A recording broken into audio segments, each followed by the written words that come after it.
welcome to episode 598 Python Radio. They say that the curse is broken after 600 episodes. Is that what it is? I don't know what the curse is, but it will be broken after 600 episodes. All right, we'll see. Yeah, We'll see. maybe that is the curse will be broken after 600 episodes, and I'll get Papuan carpet eggs this year. Like, that's what it is. That I figured out the riddles. All right. Yes.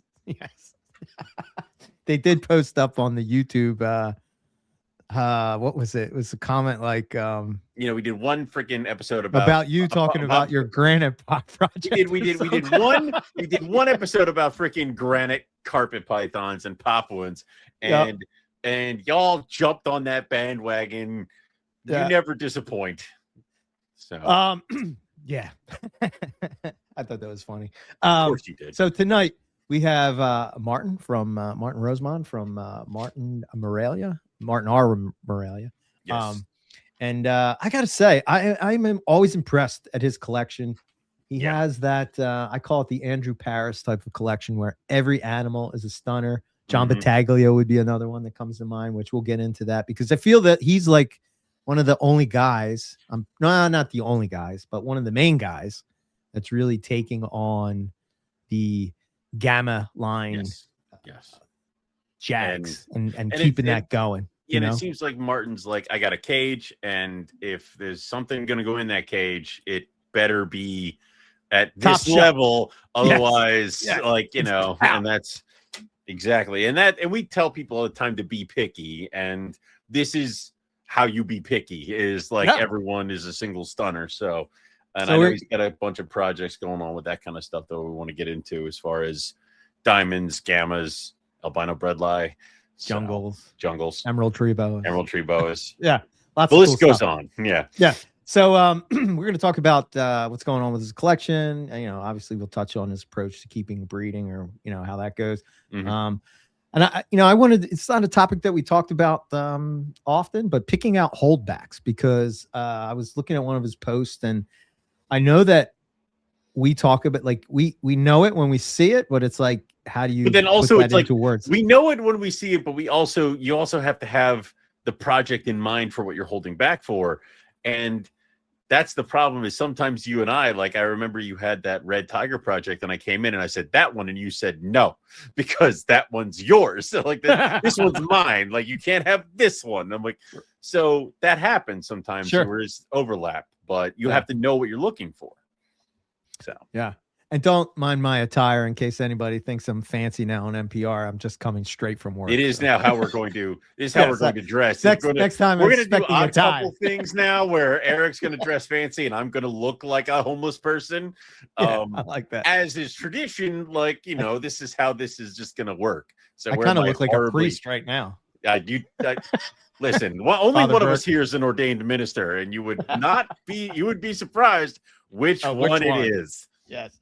8 years. And I'm 8 years, really? 8 years, Reverend McIntyre. Thank you very much. All right. Yeah. Very good. Yeah. I can marry anybody at any time, any place. I want to talk about albino bredli. Yes. Yes. I want to get into that because that's a pretty cool project. And there's all those crazy I don't even know what they are. What are they? Reduced pattern Jag, stonewash, bredli. Something like that. That thing? The screen craziness. Yes. Close to screen craziness. Yeah, I do want to talk on that too. Yeah. So, all right. Anything else you got to hit on? No. All right. Let's get Martin on. Let's get Martin. Martin. Welcome. What's going on? What's going on, guys? Good to see you guys again. It's been a while. Likewise. Yeah. It has been. What happened?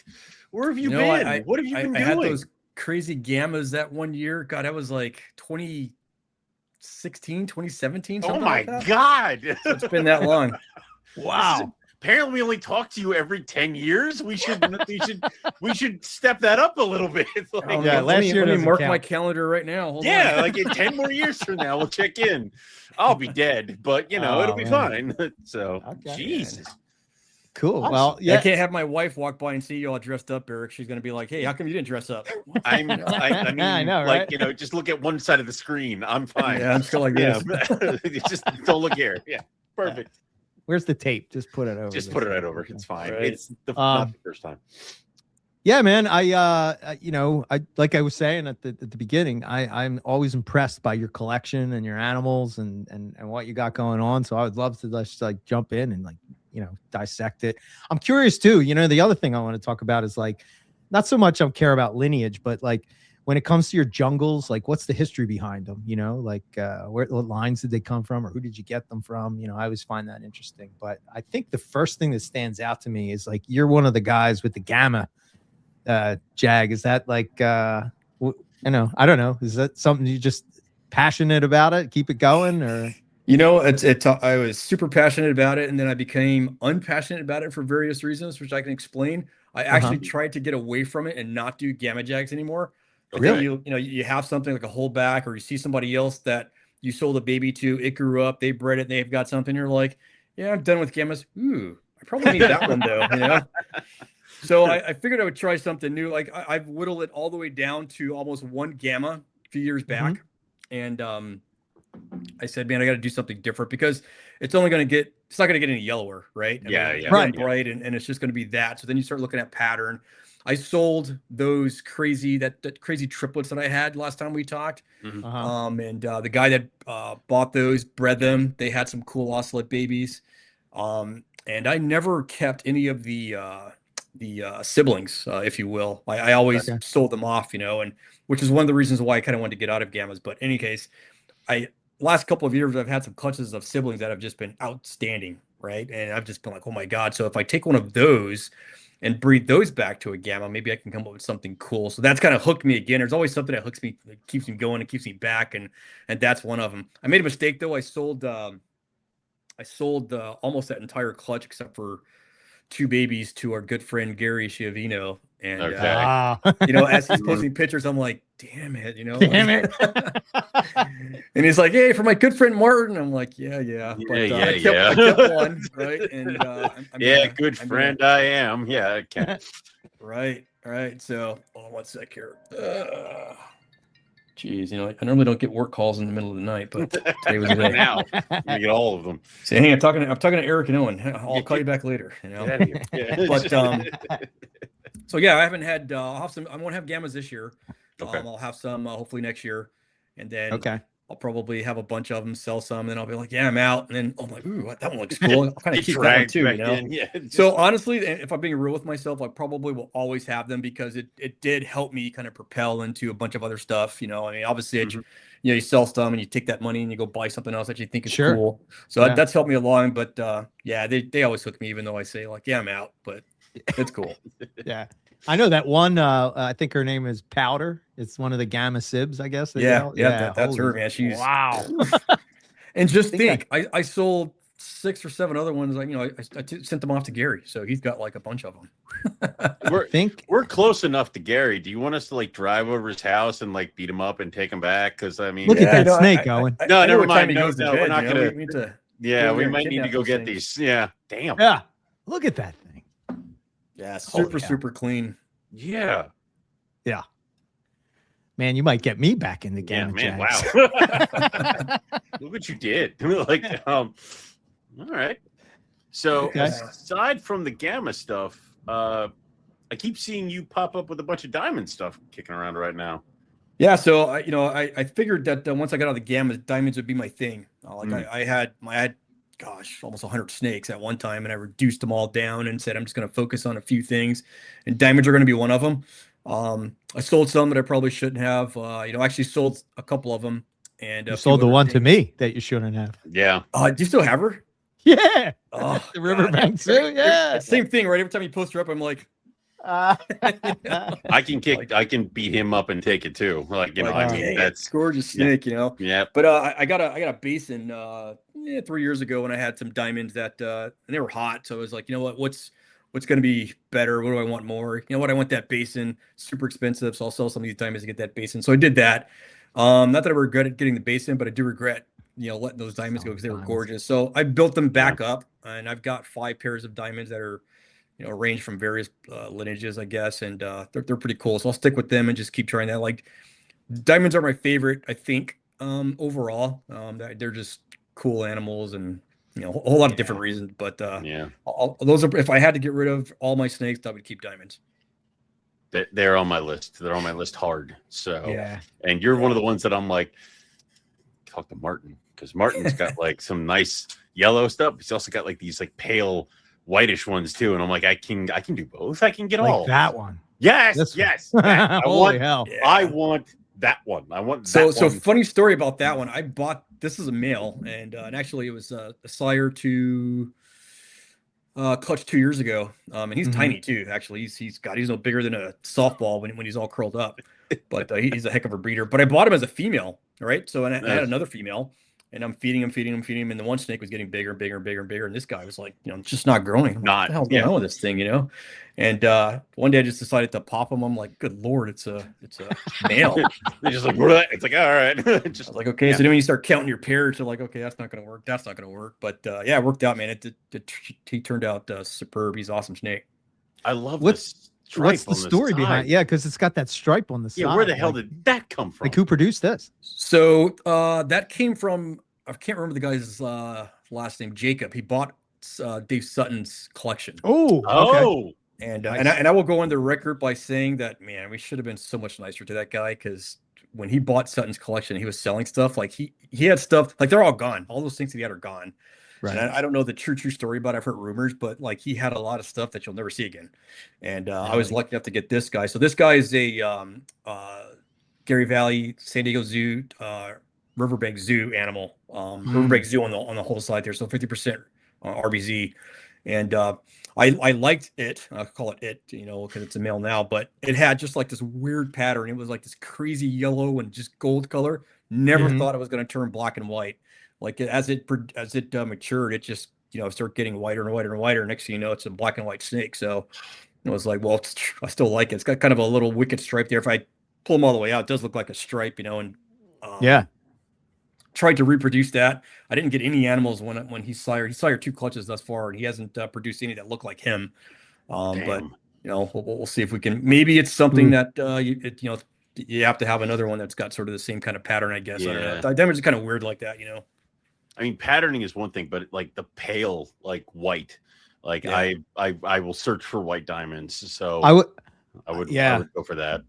You're breeding this one this year? Yeah, he'll be paired up with either the Gosford female or a JV San Diego Zoo stock animal. That's the Gosford girl there.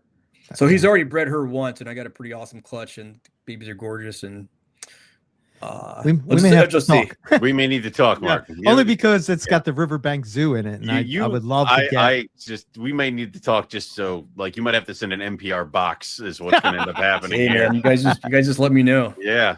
God, man.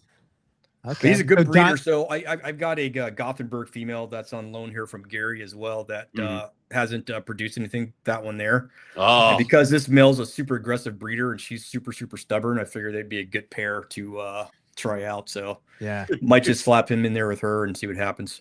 I love it when the male that will breed a piece of rope is also like stunning. You're like, you are gonna be very helpful. Bye, buddy. Like, go get it all. It's fine. So, dude, 3 weeks in the cooling, he was dropping plugs. I was like, dude, relax, man. You got like 3 more months to go, Let's man. Go. Holy shit. Wow. So I'm ready. You bred diamonds, the past 5 years, 4 years? Well, I had some mishaps. I've had 5 clutches of diamonds total. Okay. My first clutch was in 2016. Eggs kind of came out kind of weird. It was a reduced pattern male to a normal female, and none of them were reduced pattern, but they were cool animals. I sold those, kept one. I had a JV San Diego Zoo stock pairing that I did, and I made a horrible maternal incubation mistake. I had put her nest box sort of in the middle of the cage. The heat side was on this side, cool side was that side. Well, she was not going to get out of that nest box. She just stayed there, and I figured like, it'll be okay. Every once in a while, I'd try to give her some food so she can get off the egg so I could see how many she had. I counted roughly about 13 eggs, but apparently it got too hot on that side. By the time when I saw the baby start to come out, I was like, oh, cool, I'm going to have like 12 or 13 babies. It's going to be awesome. Well, the other eggs were just cooked. So there were 3 babies in there. So that's all I got out of that clutch. But ever since then, I haven't actually let any of the diamonds do maternal incubation. Not because they can't, It's just that in your head, you're yeah. like, so you whip out the box, throw them in the incubator, and call it a day, right? Yeah. Okay. Yep. Do you feel more confident in breeding them? That because we just talked to Dave Kelly was a couple weeks ago, and he was saying about the first year he bred them, and he was like, yeah, and then the second year it was like smack. It's like, I think so. I don't think I don't take it as emotionally personable anymore like I used to when I was when I first started breeding snakes in general. Now I do the right things is what I think I do the right things. I look at what I did last year. It worked great. I'll try that again. If it doesn't work for whatever reason, I don't sweat it. I'm like, hey, you know what? If they're animals and they're either going to breed or not breed, they're going to produce babies. They're not going to produce babies, and they're healthy. So I'll just wait till next year. And in my head, mentally, I think it's worked because I'm not like freaking out, and I still do that occasionally with some eggs. I'll tell you about the albino bredli. That's a story and talking about freaking out. But for stuff like the diamonds or jungles or gammas, I just they'll do what they'll do, and the eggs hatch out, they'll be great. So as long as I check all the boxes of stuff that you're supposed to do right. Okay, cool. Yeah, the other thing that I like about you and Owen, like the names that you guys come up with, like that one, the Dutch Dragon was the one we saw, right? I was like, oh man, that's awesome. I wish I was better at that. I really do. Do you have any tips for names? Like what's your, like Owen goes and he picks a theme for the year. Do you have that? And then I also outsource and just have other people do my naming for me. Yeah. Oh yeah. I'm not that great. Sometimes I look up if I'm watching a movie and I think, man, I care. Like I saw this movie called Sisu on Netflix. Okay. You guys have to watch that movie, by the way. And I was like, man, that's a cool ass name. I'm gonna slap that down and put it in my little Excel spreadsheet for one of the names I'm going to use. There you go. And that one. Yeah. Okay. Just you gotta have a document. Yeah. Yeah. So sometimes I'll just run across names. I'm a big Star Wars fan, so I was browsing through this Darth Vader Chronicles thing, and he had ridden some dragon and defeated this monster called the Ender. And I was like, that's a good name, the Ender. I love it. That's another one that I jotted down, so it just kind of depends. Okay. Love it. That's good. So when you hear a cool name, you just jot it down, and then when you see the snake that matches this name, you're like, yeah, that's okay. Yeah. You just kind of figure it out. As hard as you guys make it seem to be. I don't know. There's some names like, wow, that team name is so cool. How'd they come up with that? There's some names that have been on the list forever, and they're the ones that are like on there for like maybe a month, and it's just like scooped right up. So I don't know. Totally. Do you guys find that? Well, Martin, do you find that when you do that people are more what's the word? Attached to, not attached. They're more familiar with your animals. Like it's it's from the Dutch Dragon. Yeah, I think so. Like I have that jungle that Scott Zimmerman had that I bought from him a long time ago called Lady Gaga, and I never changed the name. Right. Like, everybody knows who Lady Gaga is. It's hilarious. They're like, hey, how's Lady Gaga? I'm like, who are you? What are you talking about? Oh, the snake. Right. I don't know. Oh, right. Yeah. It's. So I think when you give it a name, it kind of people become a fan, if you will, and they follow you, and stuff like that. Like if it's just a jungle or just a diamond, they're just like, it's and some people don't have that issue, but I felt like if I named the stuff like way back when, then people would attach themselves to it and kind of follow me along. So I think it's pretty cool. I think people definitely attach themselves, because I've had people ask me when I was putting this animal into the breeding schemes, like when I had a tiger named Koska, because she was named after the tigers that you had at the zoo. I'm not that thing. I just went off the Philly Zoo website and just snapped them. But that's a good one. There you go. See, tiger done. But she would, when she was coiled up, she'd make you dizzy. And people were honestly asking me when I was going to add her into tiger projects and get her started. So people were watching for her babies, and when they came out, they just went like crazy because people were waiting for her because of the photos that I had shared of her. Yeah. And that happens with a couple other stuff too. So I find doing that and then watching the animal progress, people will follow it the whole way if they're really interested into it. Yeah, it's pretty awesome. Yeah, that's cool. Okay. So what's your goal with your diamonds? Like, what are you trying to make black and whites? Are you trying to make, doesn't matter, whatever comes out, everything is cool, variety is the so I definitely want to produce reduced patterns, some more of those. Okay. And funny enough, I've had several chances to produce reduced pattern animals, and I've only, well, I had a stillborn out of the egg, but I wanted a male, and I produced one, and ended up being a female. And I promised my buddy Gary again, I said, hey, if it's a female, I'll send that one your way. So as I'm probing and checking, and I was like, oh, dang it. No, like, no. I guess I'll pack this up, So definitely some more reduced patterns. I think those are really cool. And I think the variety, whether they're stardust or reduced patterns, people define them in different ways, but just that reduced pattern, I think, is really cool. I've actually tried to do black and white, or, black and gold, or black and whatever. It never turns out, because the babies are, they'll be 2 years old, and they're like, man, this is going to be the nice gold and black snake. And then 2.5 years later, it's black and white. Or it's the other way around, it flips, and you just don't get what you want. So I try to look for a pattern, more so than anything else, aside from the reduced patterns, and color a little bit. So like David Kelly, a couple years ago, produced a snake.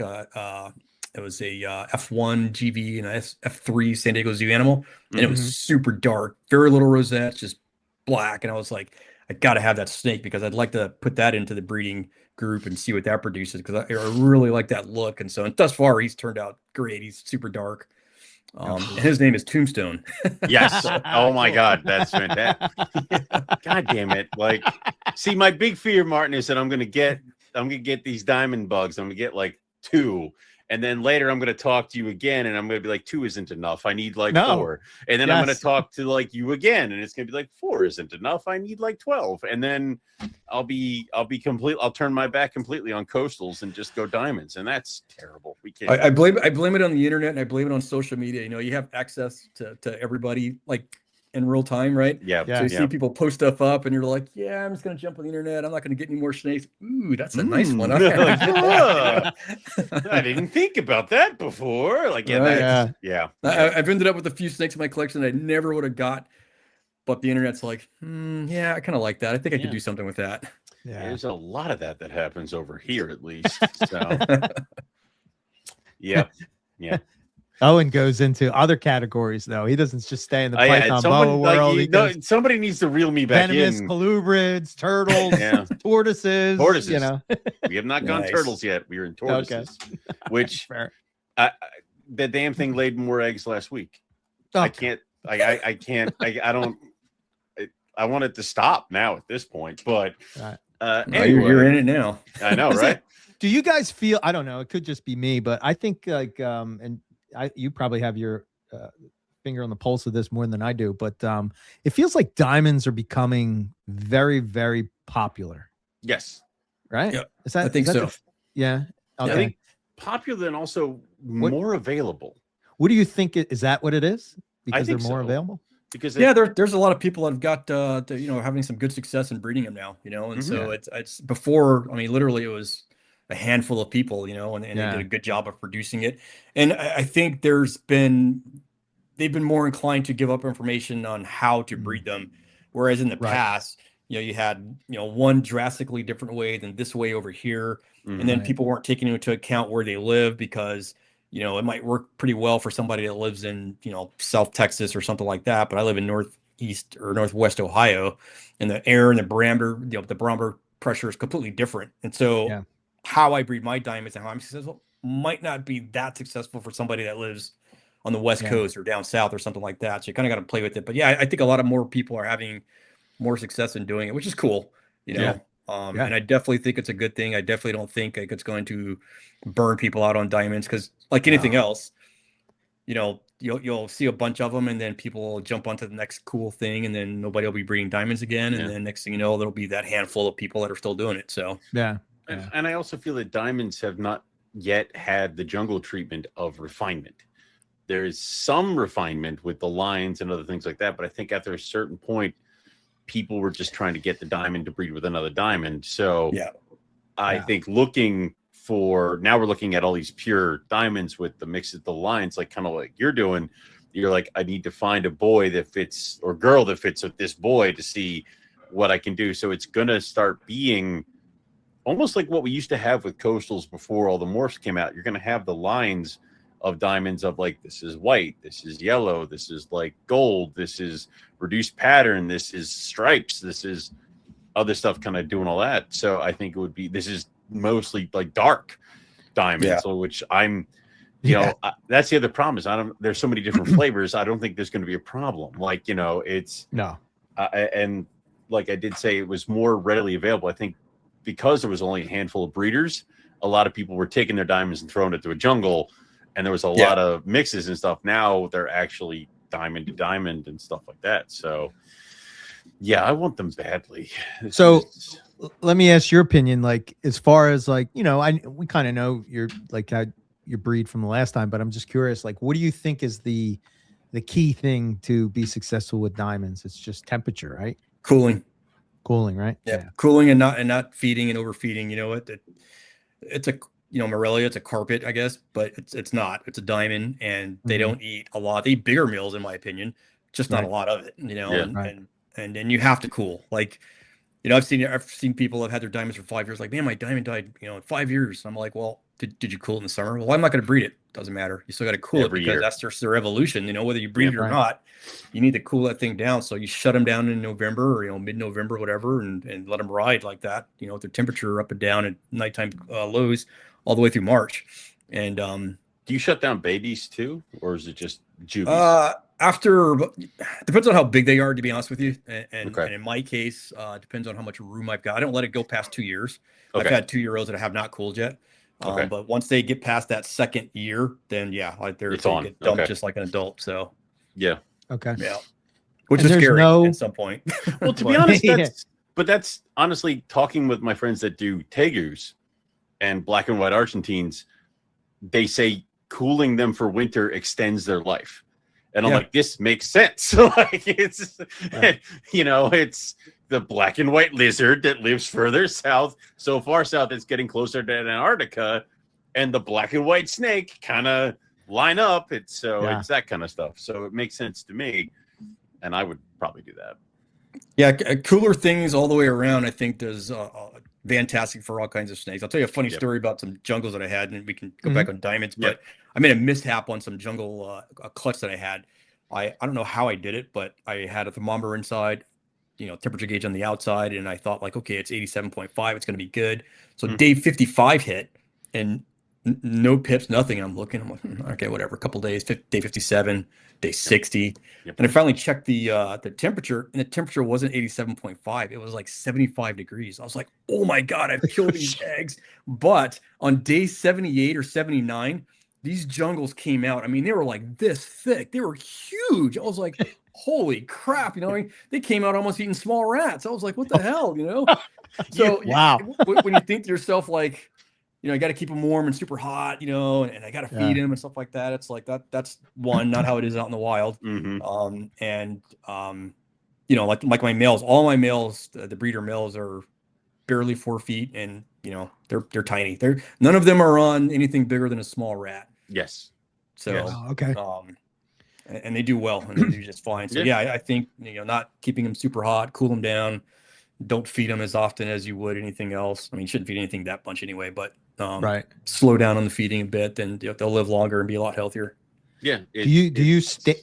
Oh, sorry. Go ahead, Owen. It's funny because I did the same thing with a coastal clutch, except I didn't realize the incubator was unplugged. So they went to like day 70 something, and I was doing the same thing of what the hell? And then they finally hatched, and they came out, and it was like, oh shit. So I think Nick told us the one time, he's like, eggs are designed to hatch. As long as you don't like drown them or cook them, they'll hatch. Like, so good to know. Okay. Yeah. Oh shit, what was I going to ask you? You were saying about coldness, tiny coldness, diamonds, small rats, diamonds. Man, oh, no, escapes it's gone. Damn it. Okay. Out. Yep. It'll come back. Yep. It's going to bother me though now. It is. So, and you got to go. Why I think I can't. It's going to bother the shit out of me. All right. So jumping back to diamonds with the whole cooling and cool down, you said you started like November after the starve. Well, that's what I was going to ask you. God damn it. Good job, Owen. What? So like, are you cycle feeding through them? Like, is that question. What you're going to ask? Yeah, that was going to be my question. We're on the same page, Owen. No, that's why you guys are partners. See, I like it. That's just so many. We're really years. just one mind at this point. We've just melded into one. I hear we feel each other's pain over small distances. Yeah. Yes. So. Hey, Like Eric, tonight. are you okay? Hold on, let me go check on the Oh, window it's just- fast. Yeah. So yeah, do you feeding. cycle in the like as you're coming into like right before the fall, before you cool down? Is that like, or is it like when you're coming into spring where you're feeding? I feed normal from, and when I say normal, I'll explain that. But I feed from the time I pull them out of cooling, like end of March. Sometimes it might be a tad bit earlier, depending on how warm it actually gets here in Ohio.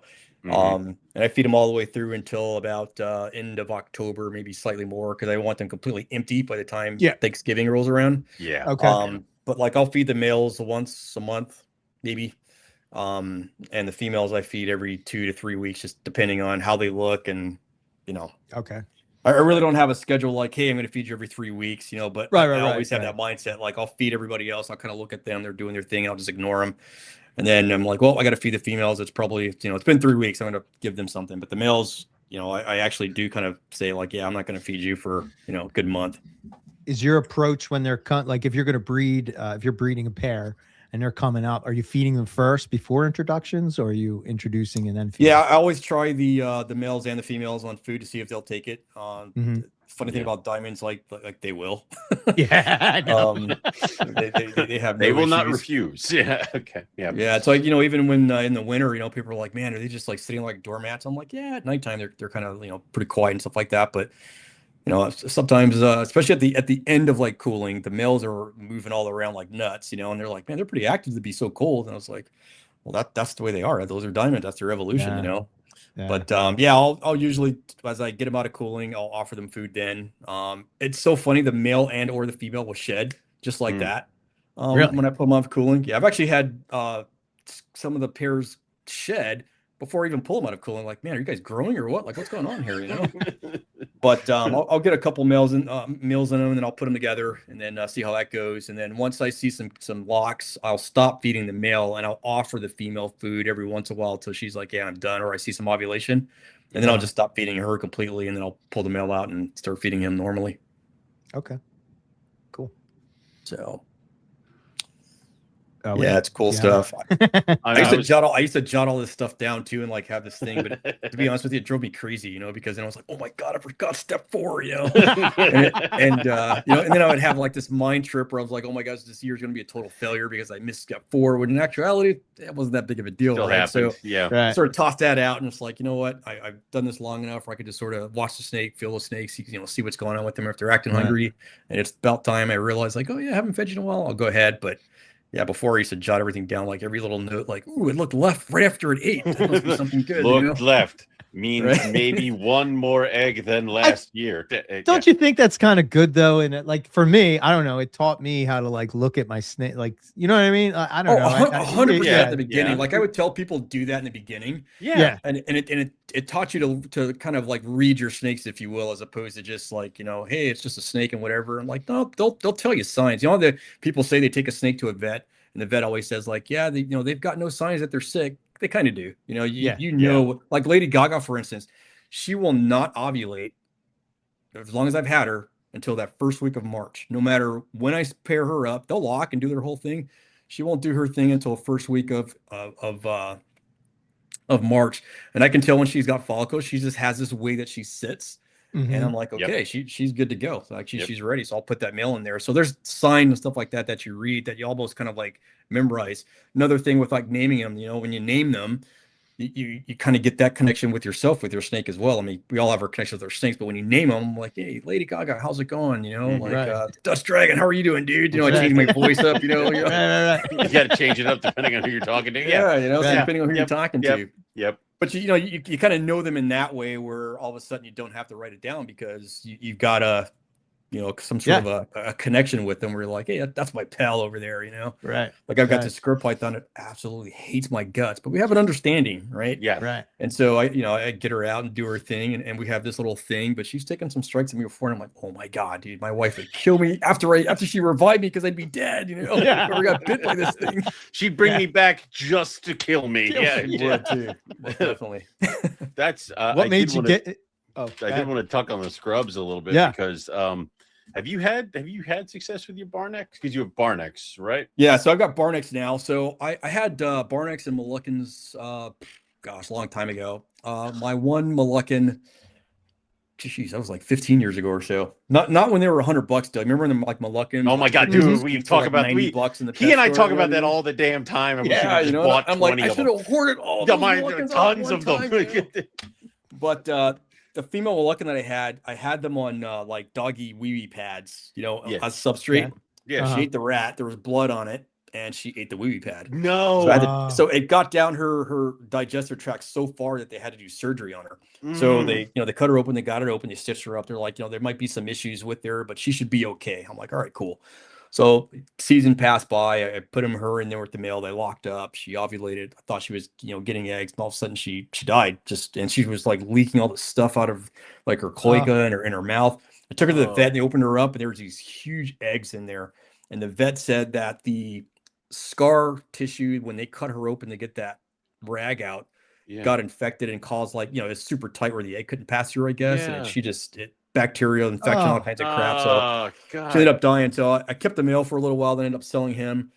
I got a couple Barnecks, in between years. And then, you know how that goes, right? They're small, they're little. You see something else you like. You're like, hey man, I'll trade you those Barnecks. You're like, yeah, I can do that, Yeah. Done that many times. Give me this. Yeah. Yeah, so off go the Barnecks. But then a couple years ago, maybe it's been 3 years now, I can't remember. But Stephen Cush had advertised that he had a pair of proven breeders. And I was like, how big is that female? And he's like, he goes, it's not that big. I'm like, all right, that's cool. Like, give or take 10 feet or so, or 8 feet, whatever it was. Wait, It was like, in my mind, it was manageable, right? Like, so I purchased him. I get that sucker home, and man, she comes barreling out of that bag. And I was like, that is not 8 feet. and then you watch Steven, right? So he's always got these videos where he's holding his scrubs like this, I cannot hold her like that. She'll try to eat my face. I think she was really pissed off at me because I got her and she wants to go back to Steven. But yeah, she knows you're not the scrub shepherd. Yeah, wait, who are you? 100% knows I'm not. So, but she's I cooled her. I brought her out out of cooling like I did my other carpets, and put the male in with her and locked up right away. So fingers crossed that we get some cool, man. Scrubs. Nice. Problem is like I have to contact Steven. I'm like, dude, I don't know how I'm going to get these eggs out of her, away from her actually.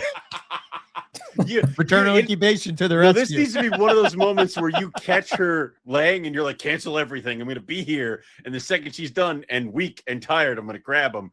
Because if she's got all day to figure out where you're coming from and what's going on, dude. I don't know if you guys have had scrubs and maybe reticulated pythons. I've heard they're the same way. They're super inquisitive and super smart. If I turn my back, she will poke her head out and look like this.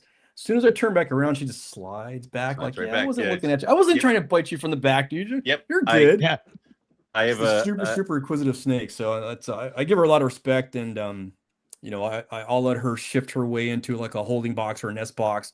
I'll close the lid, pull her out, clean her gate. Because literally, I love her, and I'm glad I've got experience dealing with some of the bigger snakes. I'm not terrified of her, but I know that if I get bit, I'm in some serious trouble. Yeah, hurt.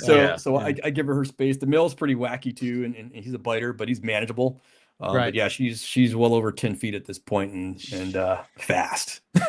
Yeah, I have a pair of Waminas that I'm trying this year. So, and the female she's a hook taker. So she'll grab like rabbit and then just pull the hook right out of your hand. You're like, all right, that's yours now. And I'll just I didn't want that anyway. Yeah, I didn't need that. You have fun with that. I'll get your water. And it's that whole thing. But they are just inquisitive and smart and stuff like that. So I've paired mine. This is the second year trying with them, and they're just kind of chilling. Nice. So hopefully that goes with them. But as far as going back to Morelia, you've bred some bredli and stuff like that. How would you compare bredli breeding to diamond breeding as far as like the drop down, the cool down? Is it kind of the same, or does one maybe go a little bit harsher than the other? Yeah, it's the same. I when I had my first clutch of bredli, I didn't cool them down as much as the diamonds. Okay. To be honest with you, it was twofold. I didn't know that you could, and I knew you had to get them down. I knew they were spring breeders, so I kept them a little bit higher. But then, reading and listening to people and reading people's posts and stuff like that, they're like, yeah, dude, they're just as low as diamonds. So I'm like, oh, okay, that makes it a heck of a lot easier now. Yeah. So we can just throw them. They're all in one room in the basement that gets super cool. So I can let them have at it. But I think I get more nervous if I say I was nervous with the diamonds more so than the bredli. The bredli still seem easy, you know what I mean? Yeah. Right. And the diamonds are always kind of like what you're about, like peeking in, like, yeah, I think that's going to work. Hopefully it works, but I breed them or cool them just like I do the diamond. So not as long though, to be honest with you. I don't do the bredli as long.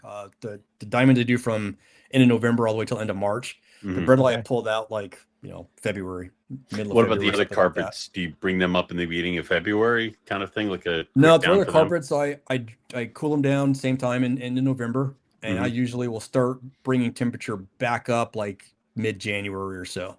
Okay. So it's only about a 45, 50, 60-day max for my other regular carpet jungles and stuff like that. Yeah, because I think I'm going to start raising temps this weekend because I dropped down. Same thing.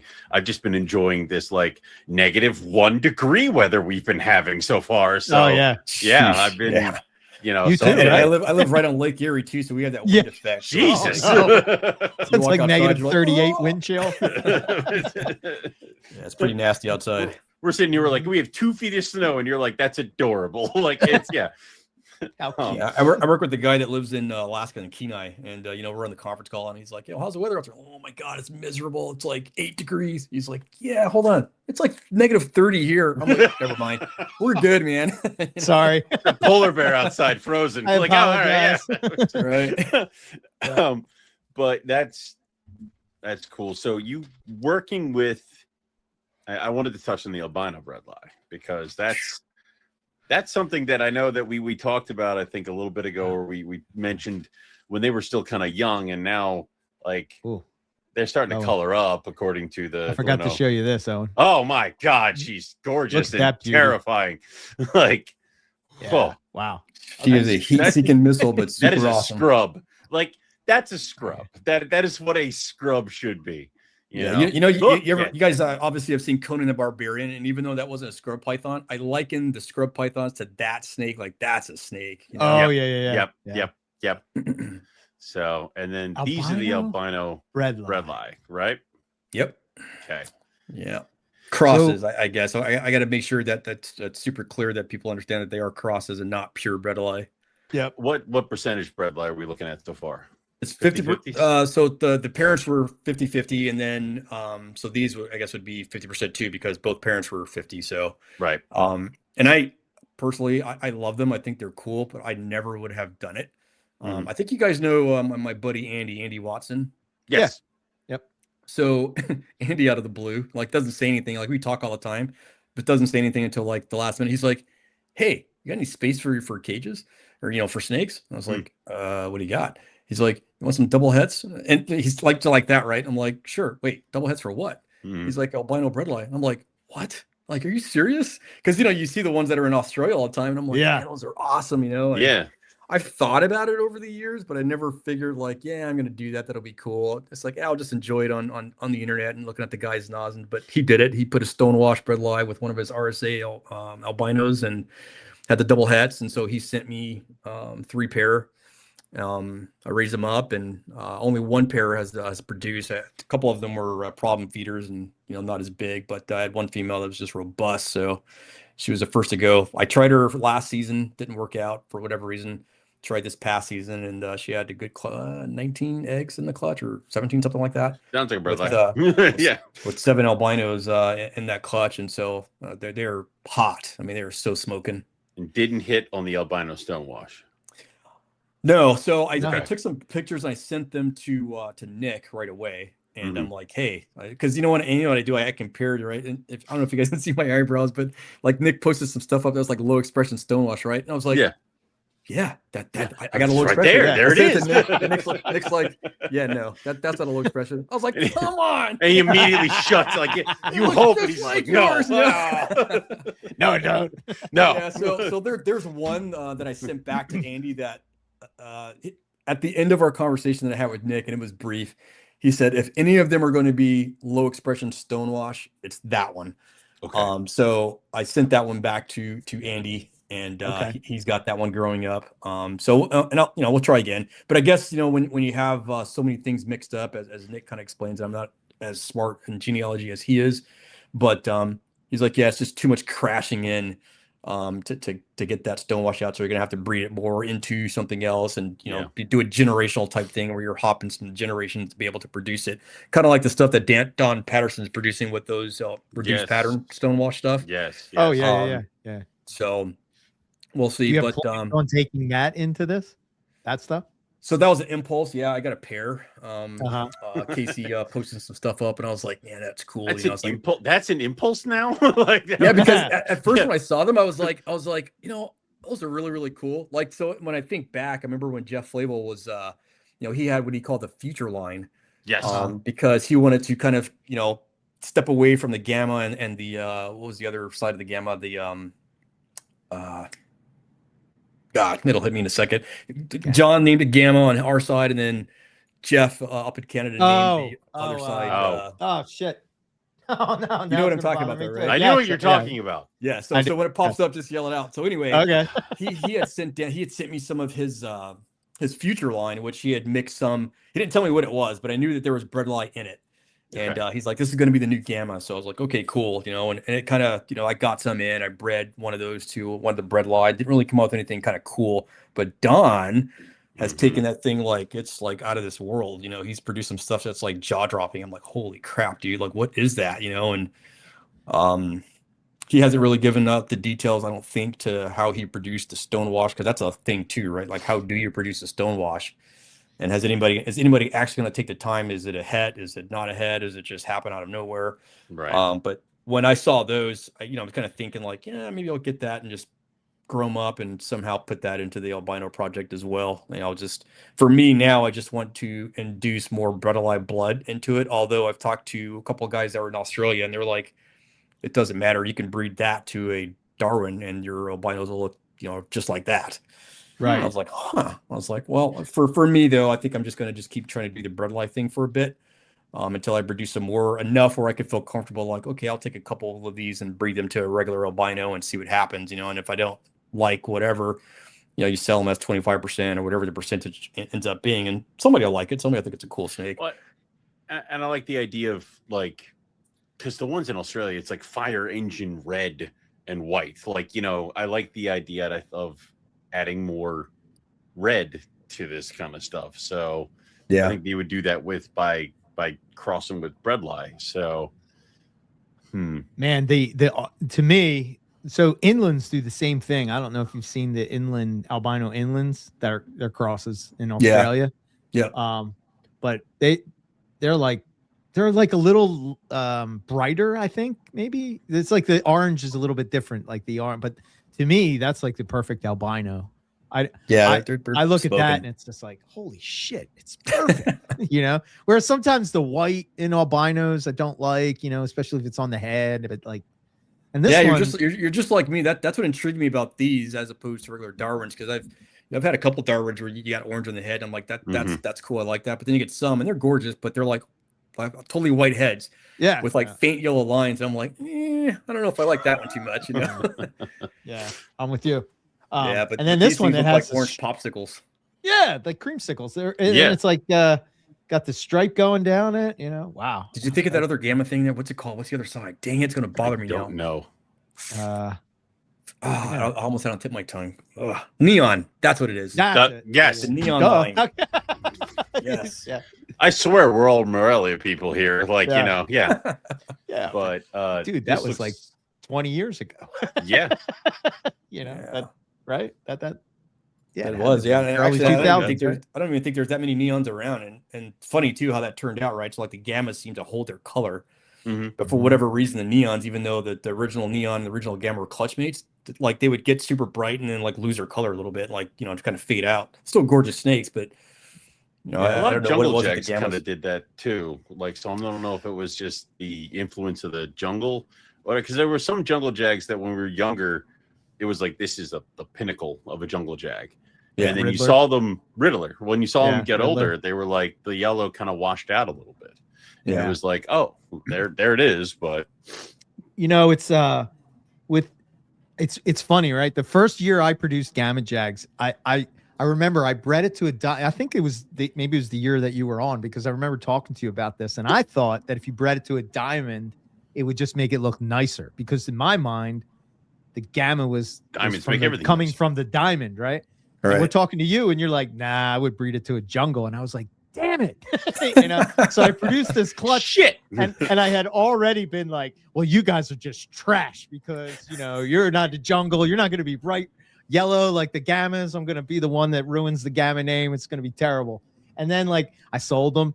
And there's a young kid I sold it to. It was like his first carpet python. He has like a YouTube channel and whatnot. But he sent me a picture of it growing up. And it's like, I'm like, holy shit, that thing is gorgeous. Like, what the hell?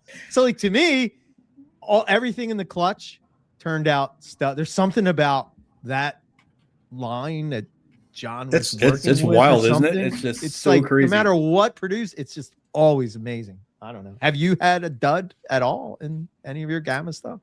Obviously there's going to be nicer ones, but. And funny enough, I sold one that I couldn't figure out whether it was a jag or not, but I assumed it was a jag. It was like, the bands are pretty tight. Mm-hmm. I sold that animal to Andy. That's how actually we met years and years ago. I sold that to Andy. God, what year was that? It was like 2000. God, I want to say 9 or 10 or something like that. And he bred that thing to a jungle, and the Gammas that it produces are insane. Like, I'm like, holy cow, dude! Like, give me that back, Eric, there you go. There he is. Gamma. Oh, that's awesome. Yep. Yeah, he was awesome. Like, he was like, I was like, holy shit, that thing is smoking. I held on to that.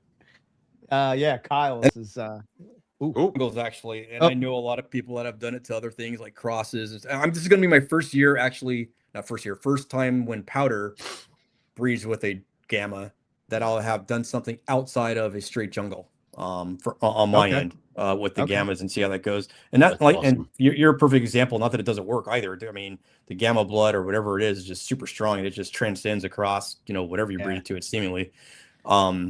But for me, it worked for me with jungles, and it just kept getting better and better for me. So it's like, I'm just gonna stick with that. I guess like being stubborn, right? But then when I produced those siblings there, I'm like, ooh, I'm gonna try that now. Yeah, no doubt. So you were gonna tell us a story about the albino bredli. Yeah, I think you said that earlier. Bredli. Oh, talking about the when you're always checking on your snakes, like now I'm like Way Cool Junior, right? Like, I breed snakes, I don't have to check on them. So when I did the pairing, the eggs came or were laid like 3 weeks before our family was going on vacation, and my wife's Lithuanian, so we were in Europe. Right. Okay. So I'm freaking out, like, oh my God, what if they hatch? What if they do this? So I bought this video camera thing. I forget what they call it. Like, you can it's not a ring camera, but something like that. Yeah. Okay. Stuck it in an incubator. I signed up for the subscription. So I'm literally on vacation, like every 5 minutes on my phone. Okay. They didn't hatch that. So and then it was so funny that like even her parents and her family, they're like, any babibies yet? I'm like, not yet. I'm still looking there. Wake up in the middle of the night. It's dark in the room. And see this bright light flash without my phone. No babies yet. Nothing yet. And luckily, they hatched out the day after we got back from vacation. Oh, nice. But I was paranoid, being that they were, which I thought were going to be the first albino bredli crosses in the U.S., but I was not the first person. I'm not going to mention his name. But one of our friends that we all know. Right. Had him first. And how I found out is he messages me. He goes, hey, man, how are those bredli doing? I'm like, good. He's like, yeah, the ones I got. And I was like, yeah. Wait, what? Son of a bitch. And so he sends me pictures of yearlings. So he did it like a year before anybody and just didn't say anything. What the hell, dude? I've been thinking about this the whole frame. I didn't even look at my phone. Yeah. So he sends me like all these pictures of like these animals that are like 2 years old. I'm like, oh God. Oh, that's so awesome. I don't think I reposted anything like, hey guys, just let you know I'm not the first. But when people ask, they're like, man, you're the first. I'm like, actually, I wasn't. And there's another guy too. I don't know the guy's name actually, but he goes by KD Selective actually. Yeah. He has one. He has one out of like, very low percentage het for albino, and all these things, and he wasn't expecting anything. Yeah. And out of all the clutches, one popped out. So mine were hatched out on the 7th or something like that of August, and his hatched out like on the 4th or something like that. So he messaged me after when I posted up like, "Hey, I got the first of the U.S." And he's like, "Yeah, sorry, bro, that was me." So now I can call him back. He's like, "It wasn't you either. That wasn't you either." That's cool. Do you have or do you see a lot of people interested in that project? Do you have a lot of people? Oh yeah, they're just not interested in the price. Gotcha. That is how that goes. Yeah. Unfortunately, It's they're all about it. But as a matter of fact, I posted up some of the 66% hets, and man, I get tons of emails and messages and stuff like that. But they're like, yeah, it's a little pricey. And and funny thing is, I mean, not that I did it on purpose, but I'm like, I don't care if they don't sell, because I'll just raise them up and breed them and then try them out, because the colors on them, I posted a couple of my recently, but they're amazing colors. I mean, they just turned out smoking. I was like, wow, those are awesome, so I'd probably feel bad if I sold them, to be honest with you. You're gonna have that thing we talked about earlier, where it's like, oh shit, seller's remorse. Yeah, right. I'm gonna put in my order now for a couple of diamonds from Pepper Potts and Tombstone, if that's possible. Here you go. So that'll be how that goes. And I didn't know you have Gila monsters and Cyanea also. So Eric's coming at me for drifting away, and you've apparently just under the radar slid over to Boiga and Gila monsters. So so Boiga's the same thing, right? Like, I've had them and then I've sold them. I've had them, I've sold them, I've had them, I've sold them. And as I reduced my collection down, I realized I was spending so much time with snakes and downstairs in the basement cleaning and stuff like that. As the kids are getting older, my 10-year-old plays 3 sports and they're all travel, so like between work and travel sports, I'm like never home. And so I'd gotten rid of a bunch of stuff, but as I squeezed it down, it kind of makes room for other little niche stuff that I like and that I probably won't post up a lot of. And if they breed, great. If they don't, that's just way cool anyway, because I like them. So I got some of the the green-eyed cat snakes there. And I've had the Gila monsters for a while actually, and hopefully got some success breeding those. And those are really cool. I actually take my male to show and tell at the school. I got I don't want to say duped, but nobody in my city knew that I had reptiles, like not even my neighbors, and they're come over and hung out. And, because a lot of people are scared of snakes and stuff like that, and then I didn't want to add on to the phobia. But a friend of mine that owns a pet store is like, hey, can you do come with me to downtown? We're gonna do like a pet trade thing. Bring some of your snakes. I was like, I don't know, man. He's like, oh, come on, bring one. I was like, okay. So I went. I brought a couple snakes. Kids were there and family and stuff like that. So I'm like the next county over. I live like in a small town. I go next county over. I'm at Starbucks. This little kid goes, hey, you're the snake man. So I'm like looking around like, who are they talking to? And I feel this little pat on the back, and I look, it's like, hey, don't you the snake man? I was like, oh my God, I guess so. So the school found out about it. So 2 or 3 times a year, I'll go to the school and take reptiles over there. And my male Gila monster is pretty tame and pretty chill. So I'll take him over there, see the kids. Kids are like, whoa, a little Godzilla lizard. And I'm like, yeah. As a matter of fact, his name is Gojiro. So it's Godzilla in Japan. Perfect. Japanese, It's a perfect name for a Gila monster. Yeah. So those are really cool. I really like those a lot. Okay. They're on my list. Owen, man, you're gonna be poor with Martin. I'm gonna be Martin. You're gonna have a whole wing on your house after this is done, man. At a certain point, yeah. Damn. I wanted to talk a little bit about your jungles, especially. Let's put up Lady Gaga there, because what's the story with her? Where did she come from? So I got her from Scott, and then he had gotten her from Mike Curtin, and that she is from Delia and Scattershot. Okay. And so that clutch, I mean, amazing animals, and the animals produce ridiculously amazing animals. Yes, they do. Yes. What are these? my female harpies, Delia Scattershot. So yeah. So she just continues to just crank out some insane babies. Holy shit. She's I actually have her paired up with one of her sons. Actually, his name is Ronan, and that, I'm assuming, based off what she's produced with other snakes that don't even look half as good as him, it's probably gonna be the best jungle clutch I've ever produced. Because Tiger, the one that I have in my hand there, The male was a what was he? He was a Michael Beach, Pacific Northwest / VPI animal. Yes. Not necessarily gorgeous animal to, I think, the people now that are like, ooh, I want a bright black and yellow, super fluorescent yellow. He was drab. He had some pretty cool color to him, but he just produced some awesome babies. And I just like the way it looked. It looked like an old school jungle to me, which I kind of miss, actually, seeing those around. Yes. But you get something like that pops out, and I was like, oh my God, that's whew. So yeah. Man, I really like that. I was like you, Eric. They're like, hey, man, I want some babies out of. I like that one. Yeah, you can have a baby, but not that one. That one's mine. No.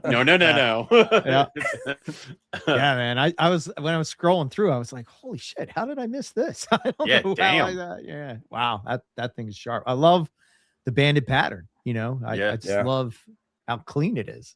There's a ton of yellow development. Like he's young yet they're young yet in these photos, but you see the potential of how they're gonna color up, especially with mom. Yeah, so the picture below that's on the netting there, like she'll be nice. She'll be nice and yellow. But if you look at I named the one on top Tiger, if you look at his color, that burnt look, he's just gonna be dumb orange or almost orangey yellow, almost like a gamma kind of yellow, I think. Based on that weird tint, because some of the gammas that I have, I kind of pick them for that too. That they look burnt or the yellow. Some people's like, oh, it looks really smudgy. I'm like, no, that's what you want, because it's going to turn super yellow. Bleed. Yeah. So I think he's going to be a unique looking snake. For sure. I found Ronan staring at, I guess, the female's tail. In your Instagram, and it's like he did not waste any time. He was like, "Hey, lady there she is!" But you can already see. First off, I love the head stamp. Kind of looks like an R anyway, but it does, doesn't it? You can see the color. And I've been at Mike's place a ton of times with Delia Scattershot animals, wow line animals, stuff like that. He's got some great clean color. Yeah, he's a good looking snake. Yeah, damn. He's a mean too. Actually, she looks like funny. She looks like her damn sister. Like this looks like mine. Like I could easily be like, how did mine get over there? Like all the Delia Scattershots look like that with the. What's crazy? I can't believe I missed out on that clutch when it was born though. Like I didn't see some of the guys posting it until like they were already bought, paid for, and they were already adults. And I'm like, where'd you get that from? They're like, oh, it's from the Delia Scattershot clutch. I'm like, when was this? There was so much press around that clutch that I've had 3 Delia Scattershots, and they've all been secondhand. Yeah, that I could trace back to Mike, and Mike's like, yep.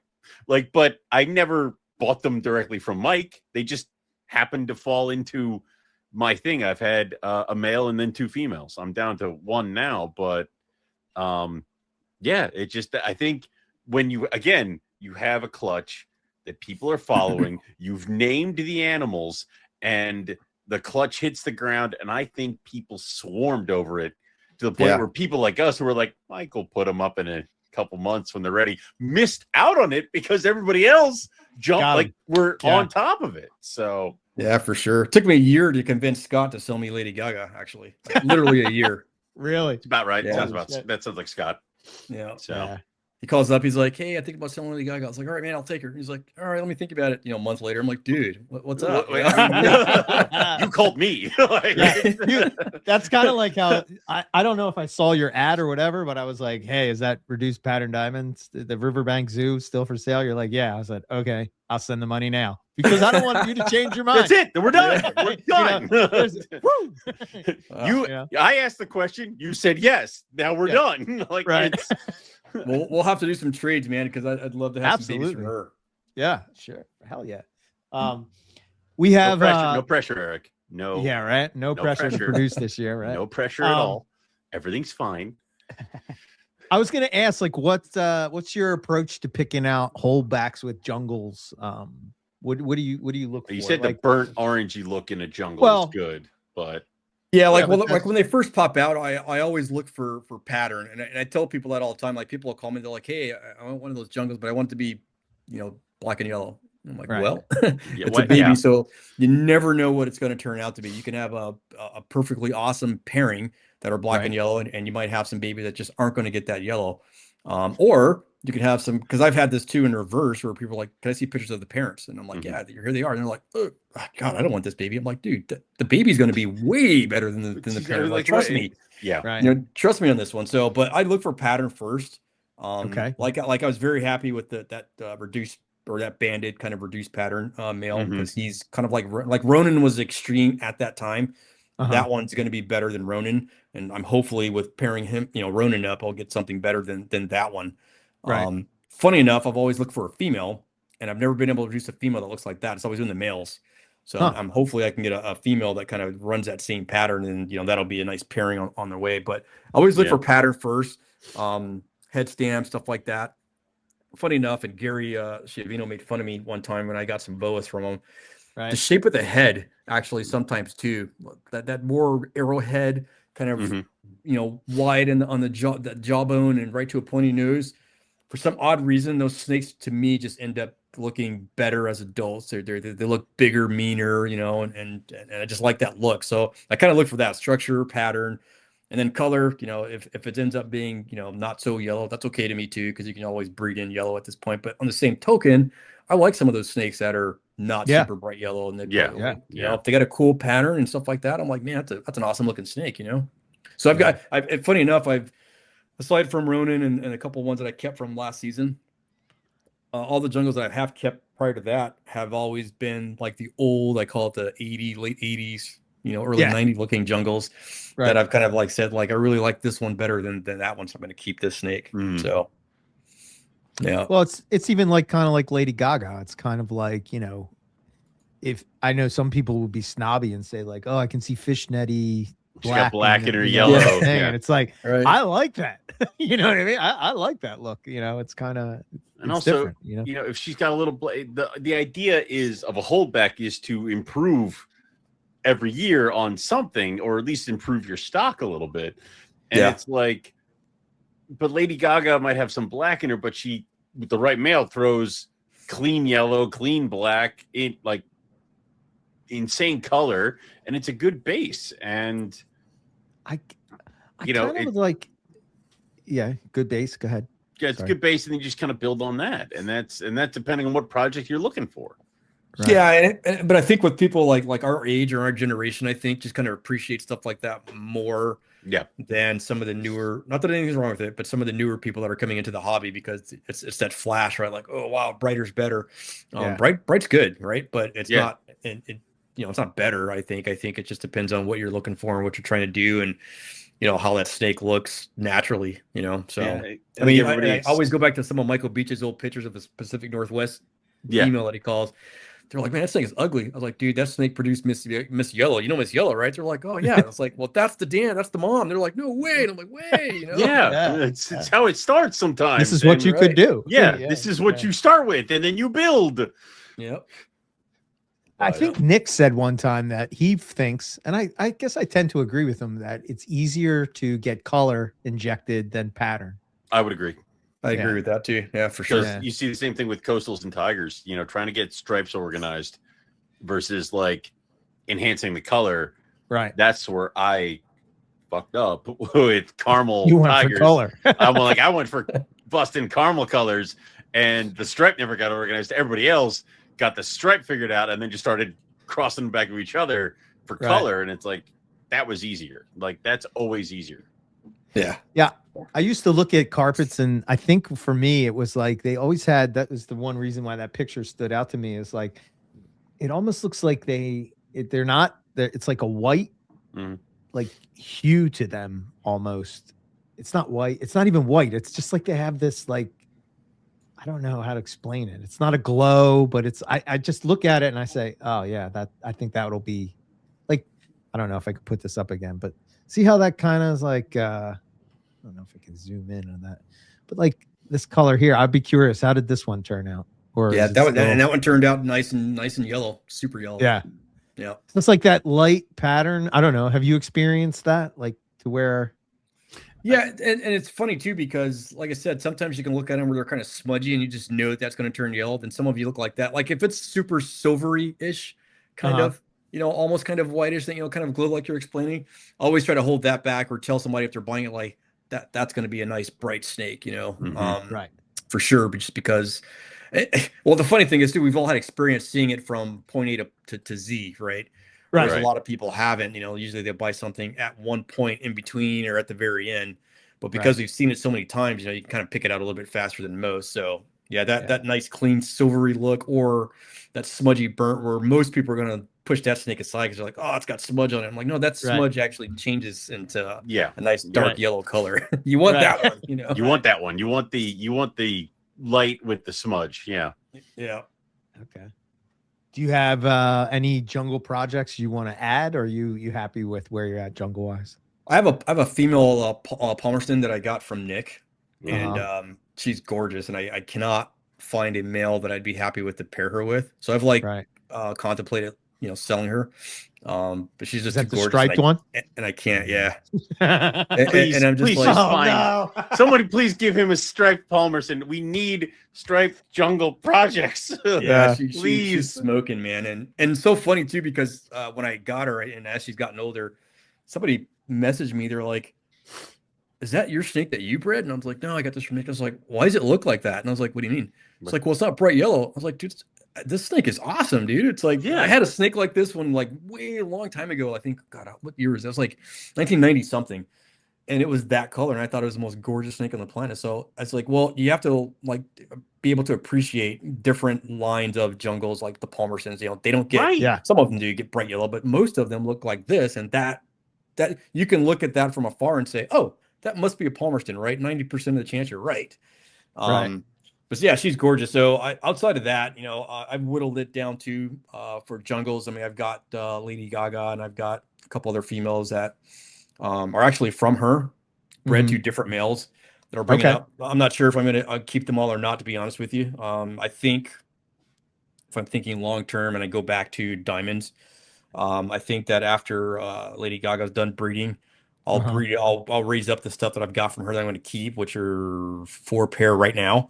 And that'll probably be it. I probably won't get any more jungles, to be honest with you. Not that I don't like them, but it's more of a focus on diamonds. Space. Yeah, space that and a lot of other people are breeding jungles and stuff like that. So it's like, but if I get something for that Palmerston female, then I'll add another male. Make sure my wife's not listening. you remember jungle? Me and Owen on Morelia, we do this little show on our Patreon with Morelia Minutes. Do you remember in the old days, like the Andrew Hare animals that look like this? Do you remember? Yes. Oh man. We saw this is in Australia, and I was just like, "Good God, why haven't we produced something like this?" Yeah, what's that? There's a guy down there too. Roger, is that from Roger? Roger West? No, Snake Vault. Yeah, no, but I know you're talking about Roger. The Roger guy there, man, he produces some wicked striped jungles. Yeah, but that fishnetty look, I oh man, yeah, it's awesome. Very cool. But I love that. So, like, Eric, I got the Palmerston thing. I love the color difference between a Palmerston. Oh, good God. Thank you. Dude, if you're going to sell that, call me. It's like a burnt orange. Like, I love this look. Yeah, like, awesome, this is, and this would be Holy great. Like, somebody get a striped Palmerston. Who is breeding Palmersons? I can't believe Nick sold that. I can't either. Thank you. Nick is really good though. You know what Nick does, and I'm sure when I say this, you're gonna go like, you know what, he does do that. Nick will post a picture up, and he posted it up, and he's like, "This is a really good Palmerston," or "This is a super cool hybrid bredli," and then everybody jumps on it real quick. So I was thinking about selling this one. I might get this one go. As soon as I saw that picture, I was like, "Hey man, still got that picture." I'm that guy now. Like, yeah. So yeah, he's really good at posting some pretty awesome pictures that just suck you right in. Wow, man, that thing is wow. Wow. I mean, wow. This is where you build the striped jungle. We were talking about building how to build a striped jungle project. This is how you right here. This is how you start it. Yeah. Damn. God damn. Yeah. I need to get Palmersons again. Holy shit. Don't let that go. Don't. Yeah. So if I find a male, I've been looking too. You look at all the morph mark and stuff like that, but I just haven't found anything that caught my eye and been like, oh. But this is a good thing. There's not a lot of there's not a lot of people that do be picky about. Yeah, there's not a lot that people that do. We were talking about this. It's like it just seems like striped jungles in the U.S. are like, I know Riley is working on it. I think I'm trying to think who else that I can think of. Yep. I don't know. Nobody. Yeah, well, maybe Riley's got Nick some with the really Palmerston. cool stripes. I'm not sure if they're Palmerston or not, but some of his stripes are wicked too. Like he's got some bang striped jungles for sure. Yeah, but okay. So so everybody out there listening, if you have a Palmerston, and what do you have? Is that a male or female? Yeah, I need a male. You need a male. So we need a male. Yeah. Need a male Palmerston. So if he's got some stripes, awesome. Yeah. Contact Martin and let him know and sell it to him and do the Morelia hobby a favor and get some. Just give it to him. Just give it to him. Yeah. If I had one that had any kind of a decent stripe, I'd be. This needs to be gone. Yeah. God damn. Because we need striped jungles. After a certain point. Yeah, for sure. This is for the good of the community. Take it. Yeah, good point.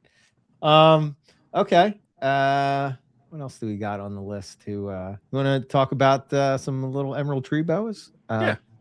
I love those things. What's it like keeping them? Emeralds? Yeah. Yeah. I love them. So I've always liked. So funny story. When I first got into emeralds, I remember. God, that was a long time ago. 80. No, maybe not 89. Maybe 90 something. But Stan Church had that article about basins in Reptiles magazine. Yes. So I'm reading it. I'm like, cool. And I was like, God, was that before the internet? I was like, maybe just prior to the internet, right? Right. And so all you had was Reptile magazine. So you like look through the back, and then I'm like, wow, I want to get one of those emerald chibos, right? So I call up Stan and or emailed, or God, I can't remember how I did it or how we got in contact with him, but he's like, it'll be $1,500. And I was like, what? Like, what do you mean? I was like, I just saw so-and-so that had some for $550. It was like Pro Exotics, right? With Robin when he was still over Pro Exotics working with Chad. Yeah. And he's like, yeah, my emeralds are $550. So I'm like, what's the difference? So then Stan basically said, like, those are Suriname and these are Amazon. I was like, because all you had was a magazine article and that was it, right? Like, and I knew no one, near me. So I ended up getting a Suriname emerald from Robin or Pro Exotics and raised that up. And then of course that was when Surinams were coming in quite a bit. So I had my fair share of wild caught emeralds and regurg issues and stuff like that, and those things dying all the time. And I flew down to Daytona with a buddy of mine. I picked up some wild caught emeralds down there, flew back home like, I'm gonna be a Suriname emerald true breeder. They all died too, and I'm like, oh my God, like what is this? And then I eventually did pick up one from Stan, and I picked up one from Mark Leshock and Tony Nicolai, actually. Okay. And Tony Nicolai was the first person that I saw that was on the internet. So you remember, you get your compact computer with AOL. I was like, when it comes on, and wait for the dial up here, And so I got those. But you know how emeralds go, right? As you get an emerald, the prices go up. And then, I was young at that time, and then, have babies, kids, job change, stuff like that. So it's like, all right, I need to get a new car. So I've got a snake that's probably worth about $5,000, and the car costs. I'm going to sell that sucker, So off goes that. So over the course of, since the early 90s, I've had a whole bunch of emeralds come slip through my hands, and I get them, sell them, get them, sell them, get them, sell them. I bought a ridiculously awesome pair from Ed Martin or Marino, and ended up selling those too because I was living in California, and they were a yearling, or maybe they were 2 years old at the time, and it was like, okay, I need to moving, I need to get my kid to college, you do this stuff, and it's going to take me another 5 or 6 years to breed them.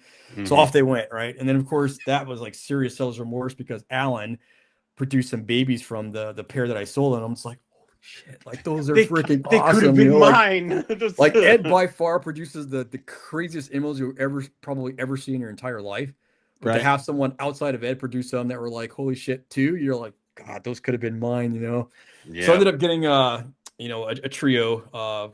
And I told myself, you know what, I'm going to hold on to these suckers no matter what now. Like I've got 2 kids left in the house, and the little one's playing sports, so he'll be able to take care of me when he gets older, But so I am locked in that if I'm going to be selling anything, it's going to be everything else except for the diamonds and the emeralds. I am going to breed a pair of Amazon basin emerald tree boas sooner rather than later. I'm probably a season away. The female's huge. She's like a size of a basketball at this point. Nice. The male's not so big, but I've got to talk to Ed to see if it even mattered. I mean, he's dropping plugs every season, you know, after cooling and stuff like that, like nonstop. So it's like I think he's ready, even though he's small in my opinion. Yeah. But I'll talk to him and see what he thinks. But the females for sure, by not this season coming, but next season she'll be ready to go, and I'll give it a shot. So is the difference between the two just as far as the one that has other regurg issues and the other one doesn't? Is that why the other one is so expensive? I mean, I know, isn't it have to do with the white on the stripe? It's the white, you know, and now there's still wild caught Surinams coming in, and I think outside of a few people that know how to honestly take care of those things and treat them right, like water's the big thing with Surinams or Amazon basins. And a lot of people don't change their water as much as you need to. Clean water for emerald tree boas. But I mean, I think it's just the amount of white at this point. But then again, I mean, you know, way back when you'd get a Suriname emerald for $550, and God, I've seen them over $2,000 now for captive born Suriname emerald tree boas, and the price even goes up. I mean, Chris Rice produces some Suriname emeralds, and they were amazing, you know, and whatever he charges, they're worth it because they're just gorgeous animals. And he's done such a great job of propagating those things that they're solid, right? You're not going to have any issues that people had in the past with certainly with none of the wild caught ones. But same thing. I think they're easy to keep, to be honest with you. You just have to, like diamonds, just know your parameters, and you can't stray out of it. You stray out of it, you're going to end up having problems. Don't overfeed them. Don't keep them too hot. Give them plenty of water, clean water all the time. Change it all the time. Places to hide, stuff like that. And, you know, it's a no brainer. You know, I barely have to even worry about them because, you know, you're just kind of locked into the process. Are they more of like an ambient temp, like a lot of people do with chondros, or is it a hotspot type of situation? Like, I do have a hotspot, and the cages, I have them pretty roomy cages. Like the female's in a 4-foot wide cage, and she uses it. She will coil up over here. She gets too cool, I guess, and so she'll slide over by the heat. And then she gets too warm, she'll slide down a couple branches, and she wants to get warm, she'll slide up. So she literally goes just like this throughout the day. And then at night, she's all over the place anyway, because they're nocturnal. But I think, and that's another thing too. Bigger the cage, I think the better, to be honest. At least in my experience, because they use every single inch of it at nighttime for sure. And you know, they regulate their temperature to whatever they want. So the hot spot that I've got for her is like at 87, 88, and the cool side is, you know, 77 maybe, you know, maybe even cooler than that. And she'll decide where she wants to go. She'll pick and choose and do her thing. So, and I think that's pretty important with those guys. Are they like, when you're talking, are they animals that drink out of the water bowl, or is it more of a spraying off their coils? Like what's? So I used to spray emeralds like way back when, way before, but I actually watched the thing that Chris Rice did on spraying animals. He's like, you don't spray your animals, you know, and even though you think like they're in the wild and that's going to happen, you know, regularly. I think when you have them in captivity, it's kind of a shock. You know, it's cold water. They're nice in there, relaxing, and all of a sudden you're like, I don't like getting sprayed with cold water. You can imagine when if I woke up to someone hosing me down, I'd be a little pissed too. Yeah, cold shower. You know, the water's not heated, you know? I mean, Steve Volk. You know, you guys know Steve Volk. He's got like heated chambers and stuff like that, and maybe Ed does too. Like I went to Ed's house one time and saw stuff, and you know, it's simplicity. I think has just made him super successful in what he does, and he's got a regimen, got a way to do it, but it's not overly like, you know, a lab type thing. Although Steve Volk has his stuff like a lab, and it works for him. It's awesome. You know, he produces baby every year. But I see my emeralds drinking out of the bowl that I've got attached to the wall, you know, at height. Sometimes they'll be drinking out of the bowl that's on the ground. And what I do when I miss the plants that are in there. And sometimes I'll see them slide right over and drink water off the leaf of a plant. So I think it just gives them option to pick kind of whatever they want. So I have a bowl at the bottom, a bowl hanging on the warm side, and then I spray the plant. So, you know, it's just a pothos plant. And I change them out every month, or, you know, once a month or something like that. But they'll go in there. If there's water on a leaf, they'll drink out of that too. I've seen them do that. I wonder if you waited, like, say, like you had emeralds in a room with like a window or something like that, and you waited to miss them to when there was like raining outside, like kind of gave them the little, like, let them pick up on the cues that rain is coming before you doused them, if they would be a little bit better for that, or if it's like, I don't know. It's funny you say it. So I keep the humidity relatively high anyway, and so on their substrate is you know, the doggy little wee pad, so that's the humidity is always pretty high. But I tell you what, in the summertime, when it rains outside and it's warm rain, defecate. Like they feel that barometric pressure, I guess. It's just weird how animals, all animals, but snakes in general, they sense things in the pressure, and it's like, all right, it's going to rain here, so I'm just going to defecate. It's like, wow. So another thing will find me because it'll wash out or do whatever. So yeah. So it's pretty cool. I think they can sense that, but definitely humidity helps, and I don't think it necessarily means that they've got to be sprayed. Like there's people that, and don't get me wrong, there's nothing wrong with it. I think like there's I think what's her name, Amy, the Amazon basin Amy, or yeah. She puts hers in the shower and sprays and stuff like that, and her emeralds like it. And she does well with it. She's producing babies and stuff like that. So I don't think there's per se anything wrong with it. Her emeralds are just accustomed to doing it. I know Ed's got some misting sprays in some of his cages, and they spray and they hit the snake directly, I'm sure. Right. But he's the king of emeralds, so I'm not going to argue with him. I have seen emerald people set up cages with misters that would rival a supermarket that Eric worked at. Regimentally timed to mist everything and all that fun stuff. So, and I've also seen people have emeralds in like that scientific, the acrylic cube where it's like they have two perches and then a drawer, and that's it. I've seen them in a couple places. I would prefer to actually see them in the larger kind of cage so they can move around. And like I don't spray my cages on any type of interval either. I just I change the water every other day, or when if it looks like they've been drinking it and there's stuff in there, and I'll change it then. So it might be every day, might be twice a day if I'm home. Right. But I just make sure the plants that are in there have the soil is moist, and that keeps the humidity, relatively high all by itself. And it creates condensation on the wall. And so sometimes you'll see them up against the glass or face plastered on the glass, drinking the water there, So, but, it seems to work out well. Like if something ever happened, I guess I'd have to call somebody and say like, oh my God, I had a bad shed. Like what's going on? They'd probably give me some advice that what works for them. And then I'd probably try that and it'd work. But thus far for me, I haven't had any issues. This girl I named Justice League. So I got her from Alan. Alan named her Justice. So it says, well, I'm going to switch up the name a little bit, name her Justice League, because I just got finished watching the extended version of Justice League. Cool. Such an iconic animal. Like I remember as a kid, in the reptile books that I would look at, it was pythons and boas, and you flip through it, and it's like this was like a pinnacle animal to me to have at one point. And I don't know why I moved away from wanting one. I think it's just because of all the horror stories that I heard about. And I don't know. I was doing my thing with carpets, and it's like, I'll get to that at some point in my life. But and just being realistic, they're super expensive too. So there's that. There's that part of it. Yeah, that's why I got to breed diamonds in order to buy the basic. I got to get one step to the next. But and they're gorgeous animals, and like you said, Eric, with the horror stories. But it's almost like the same kind of horror stories that we had for diamonds, and the same kind of horror stories we have for Asian rat snakes and stuff like that. It's like it's not as bad as people say, or they maybe at one point had to stick the animal in a refrigerator. Now you don't have to do these things. You just do this or don't do this. And I was talking to Keith yesterday about Russian burger eye, right? And I had stumbled upon one. Nice. I stumbled upon one. What are you doing with Russian burger eye? Like, what are you doing? Well, no, I stumbled upon.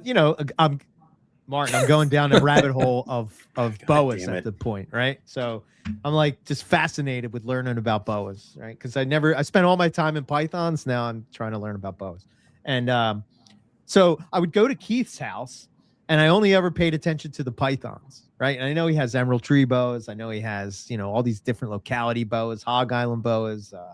What does he have? What's the one you have? Argentine boas. I have Hog Island boas, Argentine boas. He keeps trying to get me to do. Keith has all kinds of Amazon tree boas and all the boas. I think he's got Nick has them too. They're white and tan and they're like a ground boa. I think they come over in Indonesia. Yeah, Kandoya. I forget which one it is. But I went to his place and I never looked at any of that stuff in detail. I don't know. For me, it's I have to be into it to kind of I'll see it and I'll appreciate it, but I'm not deep diving down it. Now I'm like, Keith, do you got this? do you have these? You have these? Holy shit. And he's like, yeah, I've had that. I don't know. Yeah, dude. You walked past so them I gotta to get to the gelatins. Yeah. I got to get back to his house. So I told him, I need to come back because now I have to do a legit tour. And Trip knowing to Keith's like, house. It's kind of like when Owen comes and looks at my poplin carpets. He sees them.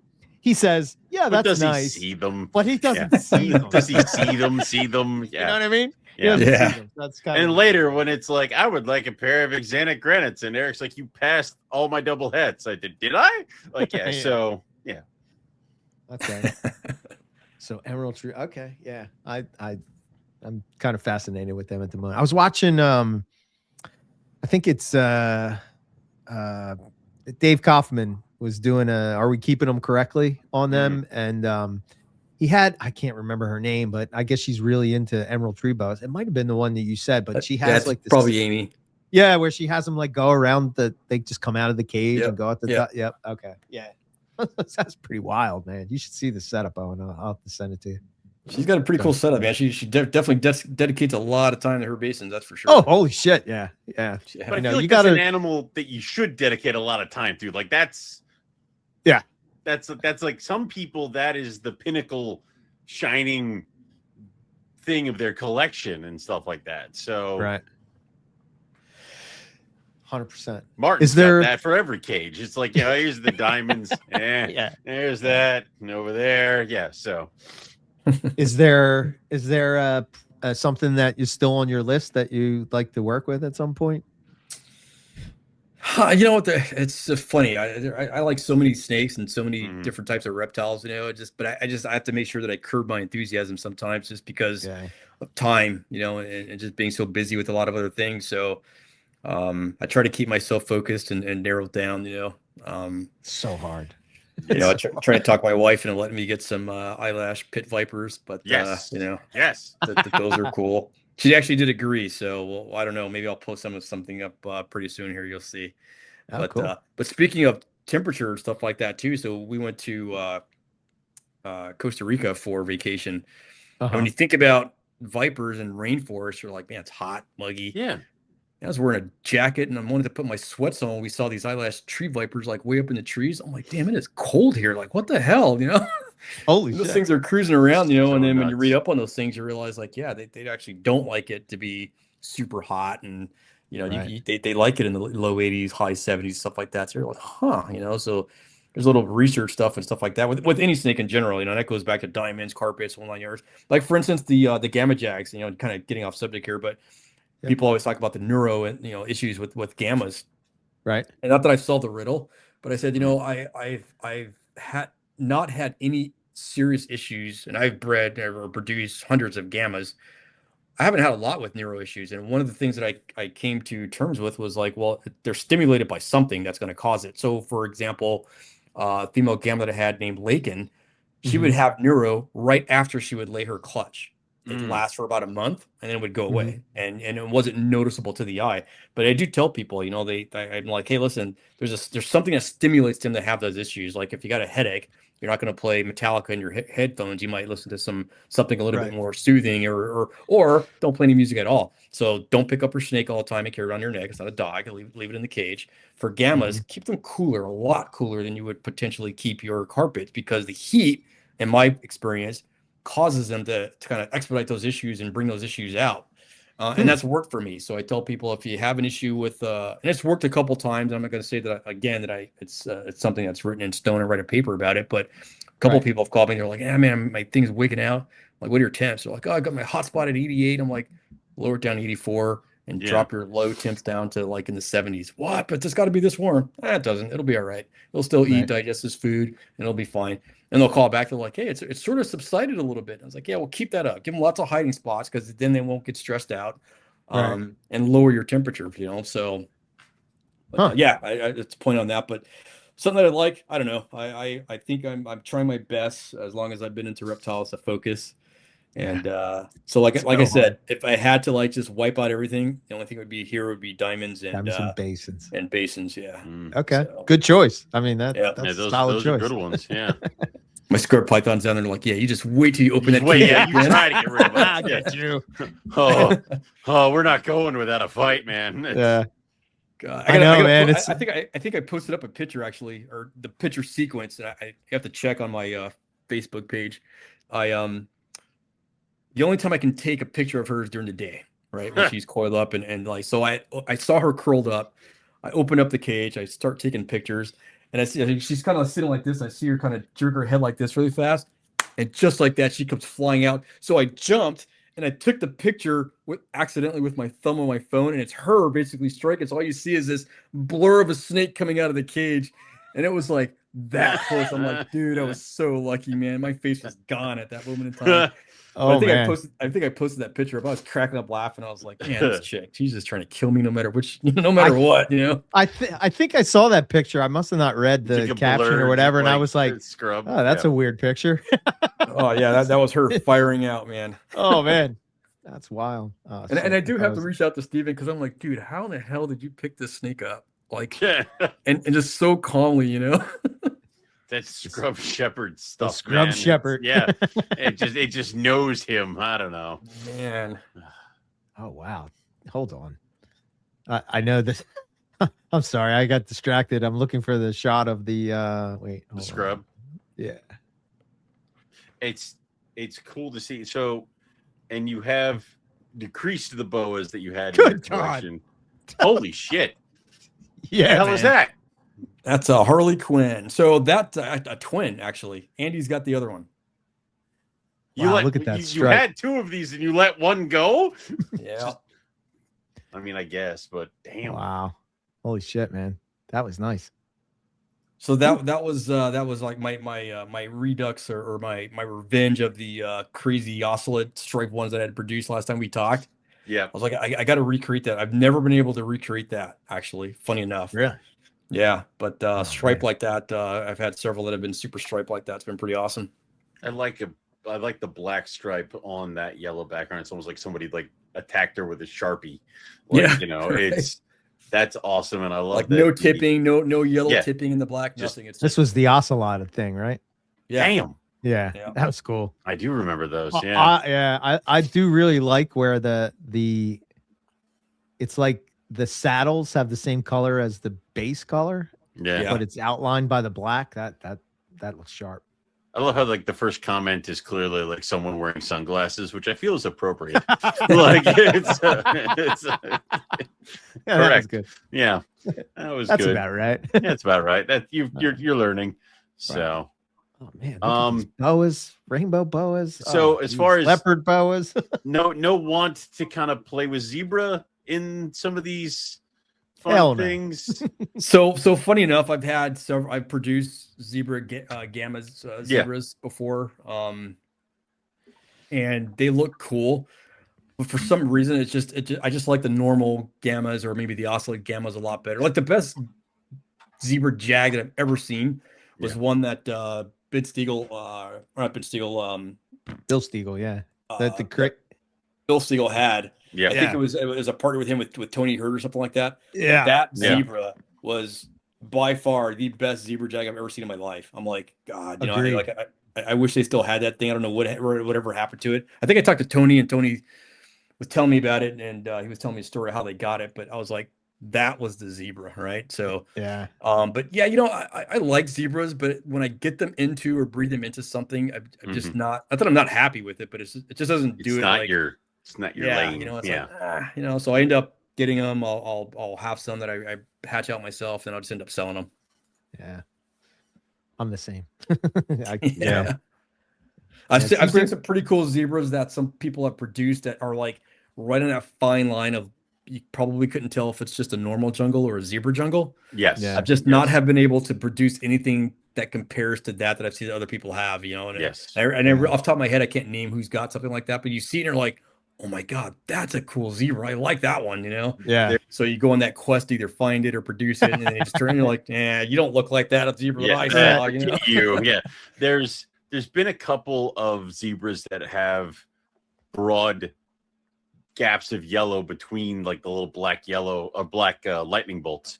And those I like, but then it's like, what's the point of like it's a zebra? Like, it's supposed to have a busy, crazy pattern. That's what zebras do. I don't know. So I have one that I'm playing with right now that whatever. But zebra.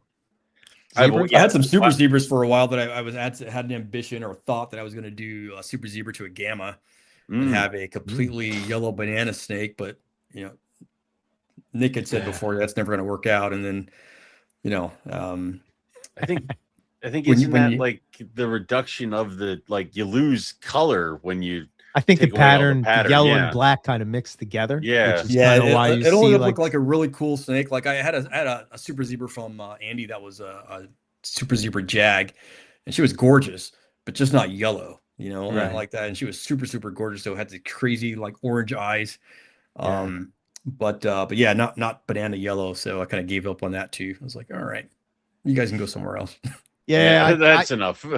I tried to produce I was trying to go the albino route, and man, just so many problems with the clutches of super zebras. I was like, this sucks. I can't do this no more. I can't. This sucks. You'd be so excited, and then the whole clutch dies, and you're just like, they were all albino super zebras. I know it. I think striking pythons is the only yellow super zebra that I remember seeing, and I don't, as far as I know, it's just jungle in it. You remember that one, Owen? That crazy yellow one. I remember saying like none of them are yellow. Like Nick, and then those popped up. We're like, we're wrong. Sorry. So, yeah. I mean, also what happens with morphs when they're out for so long, there are increases in color and people work with them and refine it. So it's like what we're like back in the day, super zebras are and then as color is going to get better. But even then, I think you still only get a good one every 10 or something like that. So yeah, I'm with you. I mean, some of the Xanthic super zebra stuff that people are producing, I know like Philip Starkey's producing pretty wicked looking Xanthic super zebras, something like that. Those are hot, but super cool, just not my thing, but I certainly love looking at them. I still have a super zebra super caramel that I produced. Seriously? I still have it. It's just still here. Don't know what to do with it. It's just I don't know what to do with it. Yeah. I was actually trying to produce a super zebra granite for the longest time. Me too. I had zero luck. Like I'd grow these things up and like things would happen, and then I had gotten a couple super zebra het granites from Todd, and those by themselves are super, super gorgeous, awesome. Yeah. But I just could not get those things to breed and produce, I think a picture I saw that Paul Harris had. The super zebra granite, and I was like, I want that snake. I have to produce that, and just, I tried for years. I just couldn't do it. So it's one of those things where it's just, I produced a lot of crazy stuff, but I just never produced the super zebra granite. Like I produced granite zebra jag, caramel granite zebra jags, granite zebras, caramel granite zebras, all those things, but never the one, caramel zebra jag, So I gave up. You're like pushing the baby side. No, not you. Not you. No. Yeah. Like, wait a minute, that's crazy. Owens. Yeah. Like I'll show you real quick. This the one that he had, but it's that. There you go. Oh yeah, that's smoking. Yep. Yeah, that was cool. That was cool to produce that. But this is the one, just in case people don't remember. I don't know how they wouldn't, because I'm always. I mean, how could they not? Of course, we. Hold on. Where is it? I don't know. There's just so many different things. I know. This is so professional, Owen. It is. It's extremely. But so as far as editions, there you go. That one. There it is. Up. Yeah. Yep. As soon as I said, I remember Nick sent me this picture. Nick and Paul sent me this picture early, and he showed it to me, and I was like, "What the hell is that?" And he's like, "A super zebra granite." I was like, "I need to make that." And Owen just yelled at me, "It looks like a Macklot's python." Like, yeah, it looks like a Macklot's python. Why do you want to spend a ton of money on a Macklot's python? But as far as editions outside of Morelia and snakes, anything else, or aside of Morelia, anything else you're thinking about? I know you said eyelash vipers, but is there anything? He said 6 times: diamonds and emeralds. But I know That's you said eyelash vipers. But why you keep cutting this? Gotta buy lizards or other snakes. things like that. Yeah, no, I mean, I had an alligator snapping turtle for 12 years. He was awesome actually, and for some odd reason got some crazy infection, and I just could not get him cured. Took him to the vet. They gave me some stuff that didn't work, and he ended up passing. But he was a good showstopper too with the kids at the show and tell. He was pretty awesome. But you know, I don't know. I just think now, you know, like if you asked me 10, 15, 20 years ago, and you know, I had the job that I have got now and able to kind of get things, I'd be like, oh my God, yeah, what am I going to get? Things. Let me get my list. You know, like this list of all these animals, you know, but you know, 2 things: time with family, you know, work, and then time with the animals too. Like now I've got a chance to like really focus in on animals. Like for example, my diamonds, I never had them on substrate and stuff. It was just, you know, paper. And you know, brick, branch, and call it a day, right? And for me, it was easier to rip that paper out, change it, because I had like so many cages to do. Yeah, so I'm like, I'm not going to spend the time to do all this stuff, you know. But now I've got them on cypress mulch and, you know, more naturalistic stuff because I've got time, I've got the room. So that's cool. So I think, you know, aside from getting anything else, if I did do something new, it would be different cages, bigger cages, maybe, stuff like that, you know. As that's cool. Pop out with the, you know, hopefully have great success with these diamond clutches and stuff and keep producing more, you know, I might have more diamonds because of that, but you know, right. I think I've got enough that I'm, you know, unless I'm producing it myself, to keep it, I keep it pretty locked in, you know, thing there. If I'm not producing it or it's not coming from somebody like Andy or something like that I know, then, you know, it's not too much, but yeah. What's your most anticipated clutch for 26? Yeah. The scrubs. If they produce, that will be super exciting because I haven't actually produced any scrubs yet. So that would be cool. And I'm looking forward to the diamonds too. I'm going to crack this Gothenburg girl's, you know, case and get some babies out of her. Hopefully, I can send some back to Gary and you know, keep that going. So, which, you know, the Gothenburg. The story with those is that they came from like Tarongo Zoo to Philly Zoo to like all these weird, you know, obscure places. They ended up in Gothenburg, Sweden, and, you know, and it's like, wow, that's a lot. And then I talked to Jan Erik Engel, you know, and he's like, yeah, that's not the story. So I think I listened to some of the David Kelly thing that you guys did. Yeah. And you guys were talking about like old photos and stuff like that. Yeah. So what I got from Jan was just that. He sent me screenshots of pictures that he had way back when and pictures of like import-export list of diamonds that were coming in. So the Gothenburg Zoo animals are actually San Diego Zoo stock coming in through Norway to Europe. I love that because it's like and when he was telling me, it was so cool because he's like, yeah, that's not the story. The true story is this, you know. And he's like, plugs up this picture and this paper and this, you know, this import list. I'm like, whoa, that is so cool, you know. So wow, I got to dig that up one of these times, you know. And it's you know, and not that I wouldn't give up that information, stuff like that. I mean, it took me a long time. You know, funny story. He's like, can you have time to call me? I'm like, yeah, man, sure. I'm super excited. Oh my God, we talked on the phone for like hours and I get my phone bill. I'm like, holy shit, you know, like I'm never doing that again, you know. He's like, hey, you got time to talk? No way, Jan, you messaged me. Yeah, never. No, you text. Like, I don't care what stories you're telling me. You know, that's so funny. But see, yeah, like he gave me some good enlightenment on stuff like that. Cause you know, you hear about it, like, you know, where did this come from? Like, oh, I can't tell you. You know, it's like, yeah, I could tell you, but I'd have to kill you. All right. And that's, you know, I get why people keep that tight or whatever, but at the same time, it's like, to me, I don't care about, see, like a lot of people will take my fascination with lines and bloodlines is about purity.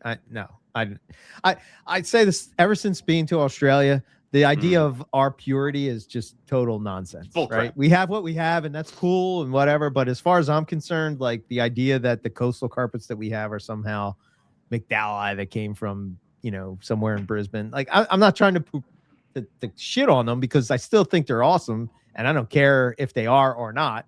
But the reality is like when you see an animal And you're like, well, that don't look anything like, we were just talking about it last night with Keith. I was talking about big coastals, Owen. Yes. And, I know we were talking about that the other day, and I was like, man, I wish we could get like legit coastals in the US. And he's like, well, what about the Brisbanes? And I was like, I don't think that they grow 12 feet, 10 feet. Do you? Yeah. Mine didn't. Like, no. So like, I don't know. But I love the story behind, like the history of it. Yes. I don't know. I just love the idea that like that these animals were at this zoo and then they came. That's why I love the Russian tigers, because it's like they were at this zoo in Moscow somewhere, and like they were imported over here. And like, I don't care if it's like they have a legit locality. I just like the idea that they were at some zoo over there and now they're over here and they're unrelated. They're possibly unrelated to what we have. I don't know. I mean, he gave me so much information. I mean, I was trying to jot it down. He had sent some stuff on Messenger stuff, but I was like, wow, it was just really, really cool to listen to somebody that was actually there, that had their hands on some of this stuff as it was coming through. It was pretty awesome. Yeah. Right. Yeah. We're trying to get Hank Molt on, right? And nice. I was talking to Derek Roddy about the Atherton carpets that he had, right? And everybody shit on them forever and said they were bullshit and whatever. And sure enough, he's like, yeah, they were labeled Atherton carpets. Yeah. That's what they were. Boss said. Yeah. So like, I'm like, okay, so why do we believe this one, but we don't believe that one? That just seems silly to me. Why we do one and not the other? But I love it. But though, with like them being linked all the way back to San Diego Zoo, and all the people who were like, this is pure stock here and this is pure stock here, but they're all interconnected. It goes back to like people saying they want to buy an olive python from me and then an olive python from somebody else, because then they'll be unrelated. I'm like, there's only so many olive pythons that made it to the country. Right. Like, what do you mean unrelated? I'm pretty sure everybody got out of the same box. Like, it was. Yeah, well, I'm going to get a pair of unrelated rough-scaled pythons. Good luck with that. Good luck with that. That was a couple of years ago. Somebody advertised. Somebody's selling that? Somebody advertised a couple of years ago in Europe of like unrelated rough-scaled python blood. And and lost his mind. If that is true, they are so illegal. Like, so many bad things have happened. So, the only carpet I think that I would like to add is the Gammon Range carpets. That would be the only one that to me would put in, and a striped palmerston and maybe some more diamonds. But that's more diamonds, and then maybe this, maybe that, maybe a little bit of this. Well, I have 2.2, so I still have room for a couple more. You do. Yeah, diamonds are awesome. Yeah, cool. Andy did have those, or does have those MIA jungles that he got in, and no one actually believed that story until he gave me the number to the curator at the Miami Zoo. Or Miami Museum, and I got to talk to him, and he's like, yeah, dude, these things came in on a pallet and then they were heading off somewhere else and they got confiscated. And so are they pure jungles or not? Who cares? They actually did not come from here in the United States. So jungles, and here you go. So he got a reverse trio of those and bred those things together, and they have a unique look to them too. Like the one of the males out of that trio is striped and super bright yellow and black. So like in your mind, you're like, well, that must have been a pet. Like it looks like a pet. Maybe it wasn't, who knows? Because nobody knows the story, like where they came from. But the other two, the other male and female, man, they look like something that you see like in a book. Like, Eric, you're probably walking around in Australia there and saw that one because it was on the ground, real live and dirty brown and, not super bright yellow. But same thing with those things. Some of them are, what people would consider not good looking jungles because they're not super bright yellow. But I think those things are awesome looking, So there's a few of those pairs out and about and stuff like that. I'm just hoping more people, breed them up. I mean, Andy's got the original trios, reverse trios, so he'll keep breeding them and pumping those out. But that's like new blood that's, likely never to happen again in our lifetime. Yeah. That needs to be produced the way it is because of what it is. Like, Yeah, I was talking to who hit me? Ryan Young hit me up and he was asking if there was any more M-Pen coastals out there. And I was like, sadly, there's not. Dude. No. Not even Mike has them, And it's like when I was at Texas Carpet Fest, I was talking to him and I was like, hey, Mike, do you have any more of those M-Pens? He's like, no, I don't. I was like, what? They all got rolled into other shit and nobody kept M-Pens. Nobody kept it separate. Up. Yeah. Wow. Scary thing. This will be my last question, but I'm curious. Are you more so like when you're breeding for diamonds. Are you trying to put together a group that is thought to be unrelated? Does that matter to you, or are you just going for whatever? For luck. So I did make a conscious effort to track down another Gosford animal that was outside of the one that I had. So like I bought my original Gosford from Josh Easter. Okay. And he had I was gonna get another one from him, and his clutches didn't work out, and we had some issues, and it had some other people that he had to get some animals to.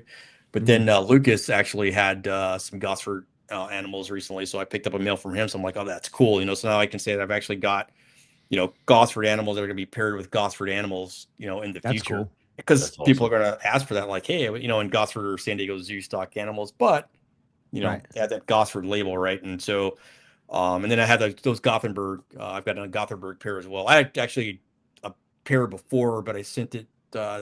Actually sold a pair to a friend of mine that lived in Oklahoma. Just so happened to be in the tornado belt, I guess they call it, and their tornado hit.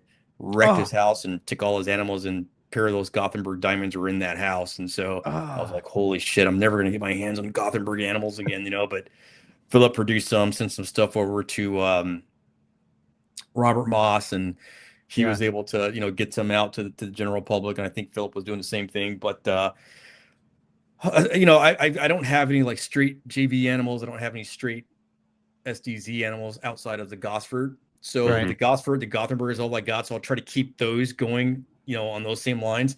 But for the most part, all the rest of the ones I'll mix and pair those because they're real diamonds, and I don't think it doesn't bother me that they're JV San Diego Zoo stock or JV RBZ stock, stuff like that.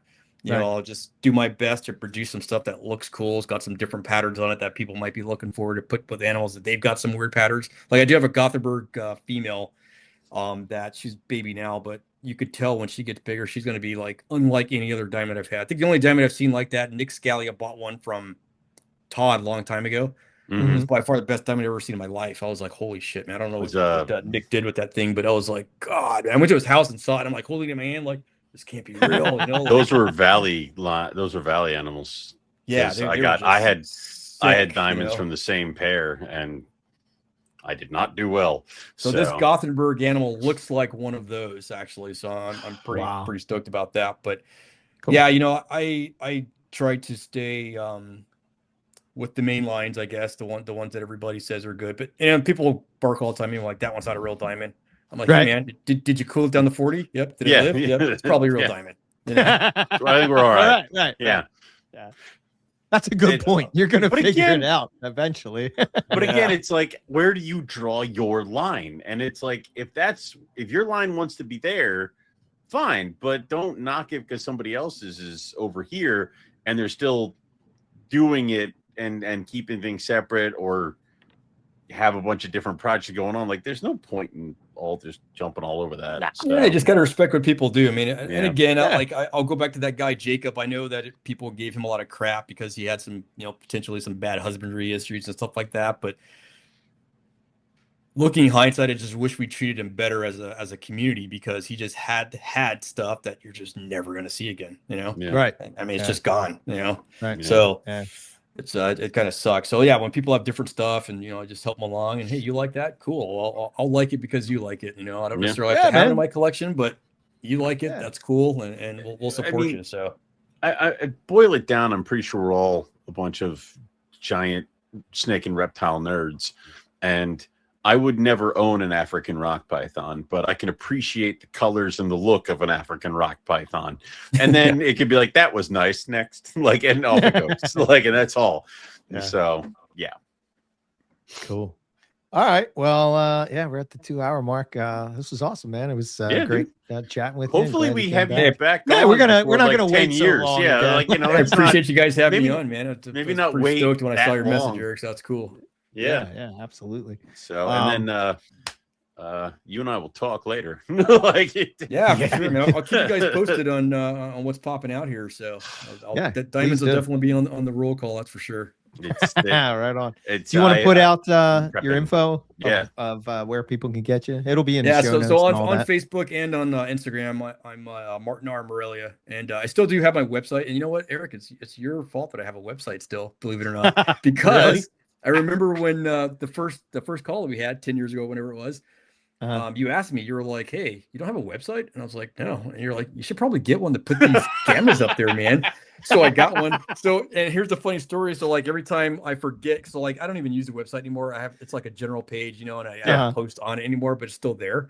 Right. But I'm like, you know what? I'm going to get rid of this thing. And then like April, when it pops up, I'm sitting there in my phone, like, bing, it's like, you've been charged your annual increase for your thing. I'm like, $380. I'm like, oh, damn it, I forgot to cut that thing off, So I'm like, you know what? I paid for it for a year. I'm just going to live with it for another year, And next April, watching TV, bing, oh, damn it. 10 years later. Yeah, just on Facebook and Instagram, MartinR Morelia. I mean, you can look at some of the pictures I still got. I wrote some blogs. Like I wrote a blog on diamond lines, actually. Mm-hmm. Yeah. And that was good. That was pretty, direct on some of the lines, but then also put my opinion on there, like that same thing. Like, hey, listen, if it get it down to 40 degrees over a 3-month period at night, it's probably a diamond, Right.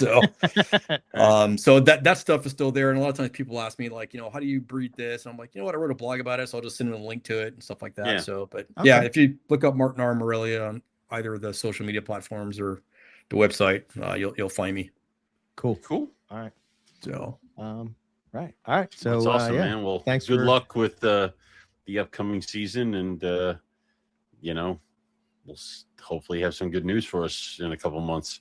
Yeah, I appreciate it, guys. I'll stay in touch for sure. Definitely. Okay. Awesome. All right, man. Thanks, Martin. Thanks, have guys. a good one. Appreciate it. You too. Yep. Bye. All right. Okay. And this is when we would hit the play button on the recorded outro that we did.